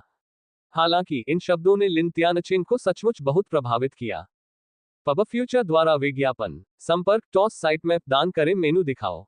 उपन्यास ऑनलाइन पूरा पढ़े। उपन्यास बिन उपन्यास बेजोड़ औषधि देवता अध्याय 40 मायावी आत्मा टॉवर में प्रवेश।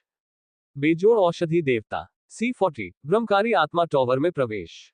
पब फ्यूचर द्वारा विज्ञापन अध्याय 40 मायावी आत्मा टॉवर में प्रवेश। अनुवादक सेलेफोटा अंडरस्कोर संपादक रेगियस प्रोफेसर। जब लोग कहते थे कि लिन तियानचेंग पृथ्वी रैंक के सबसे मजबूत लोगों में से एक था, तो वे इस बारे में बात नहीं कर रहे थे कि वह कितना प्रतिभाशाली था। वास्तव में ये लिन तियानचेन का उन्नति परीक्षण में भाग लेने का चौथा अवसर था। उसके साथ के बैच के छात्र, यहां तक कि हाल ही के बैच के कुछ छात्र, उनमें से कई पहले ही स्वर्ग रैंक तक पहुंच चुके थे। वह उन बचे हुए कुछ छात्रों में सबसे मजबूत था जिन्हें अभी आगे बढ़ना था। ये लिन तियानचेन के लिए सबसे बड़ी शर्म की बात थी, इसलिए दूसरों के लिए उसके सामने इस बात का जिक्र करना वर्जित था। कम रैंक वाले छात्र इससे बचने के लिए विशेष ध्यान रखते थे। चाहे ये संयोग था या नहीं, ये युआन के शब्दों ने लिन तियानचेन को बहुत प्रभावित किया। लिन तियानचेन के चेहरे का रंग बदल गया। ये युआन को घूरते हुए उसने कहा, तुम में हिम्मत है अपने वरिष्ठ प्रशिक्षु भाई से इस तरह बात करना। मुझे लगता है कि तुम मौत को दावत दे रहे हो। जैसे ही उसने ये कहा, लिन तियानचेन ने अपनी सार ऊर्जा एकत्र की और ये युआन की ओर अपना हाथ मारा। तोड़ो। ये युआन बिना हिले डुले वहीं खड़ा रहा, लेकिन लिन तियानचेन पीछे की ओर उड़ गया। जमीन पर लौटते हुए लिन तियानचेन बड़ी मुश्किल से अपने शरीर को स्थिर कर पा रहा था। वह बेहद जर्जर दिख रहा था। किस कमीने ने मुझ पर घात लगाया? लिन तियानचेन गुस्से से चिल्लाया। जैसे ही उसने ये कहा, लिन तियानचेन ने देखा कि आसपास के लोग उसे अजीब भाव से देख रहे थे और उसे समझ नहीं आ रहा था कि इसका क्या मतलब है। लिन तियानचेन, तुम में इतनी हिम्मत है कि तुम मेरे सामने ही हमला कर दोगे? हुआन योन की ठंडी आवाज सुनाई दी, जिससे लिन तियानचेन अनजाने में कांप उठा। हुआन योन का सामना करते हुए लिन तियानचेन में विरोध करने का साहस कैसे होगा? वह पसीने से लथपथ हो गया।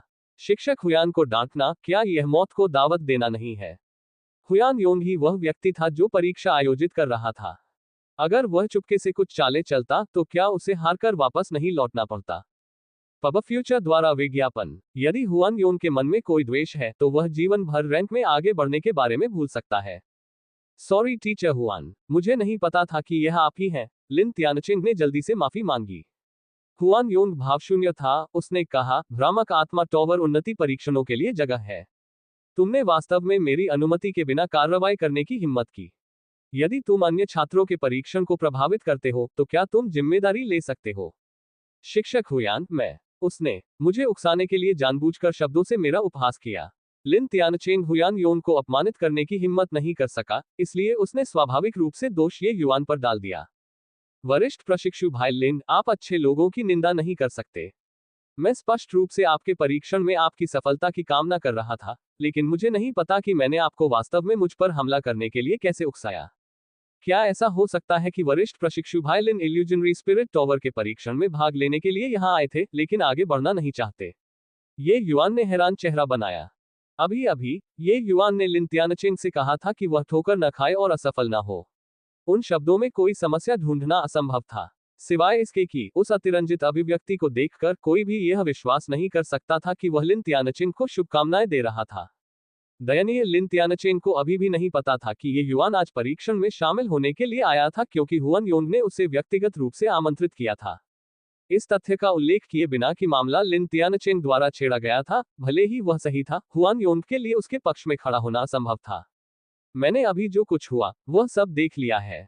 शुरू से लेकर आखिर तक ये तुम ही थे जो सारा मजाक उड़ा रहे थे।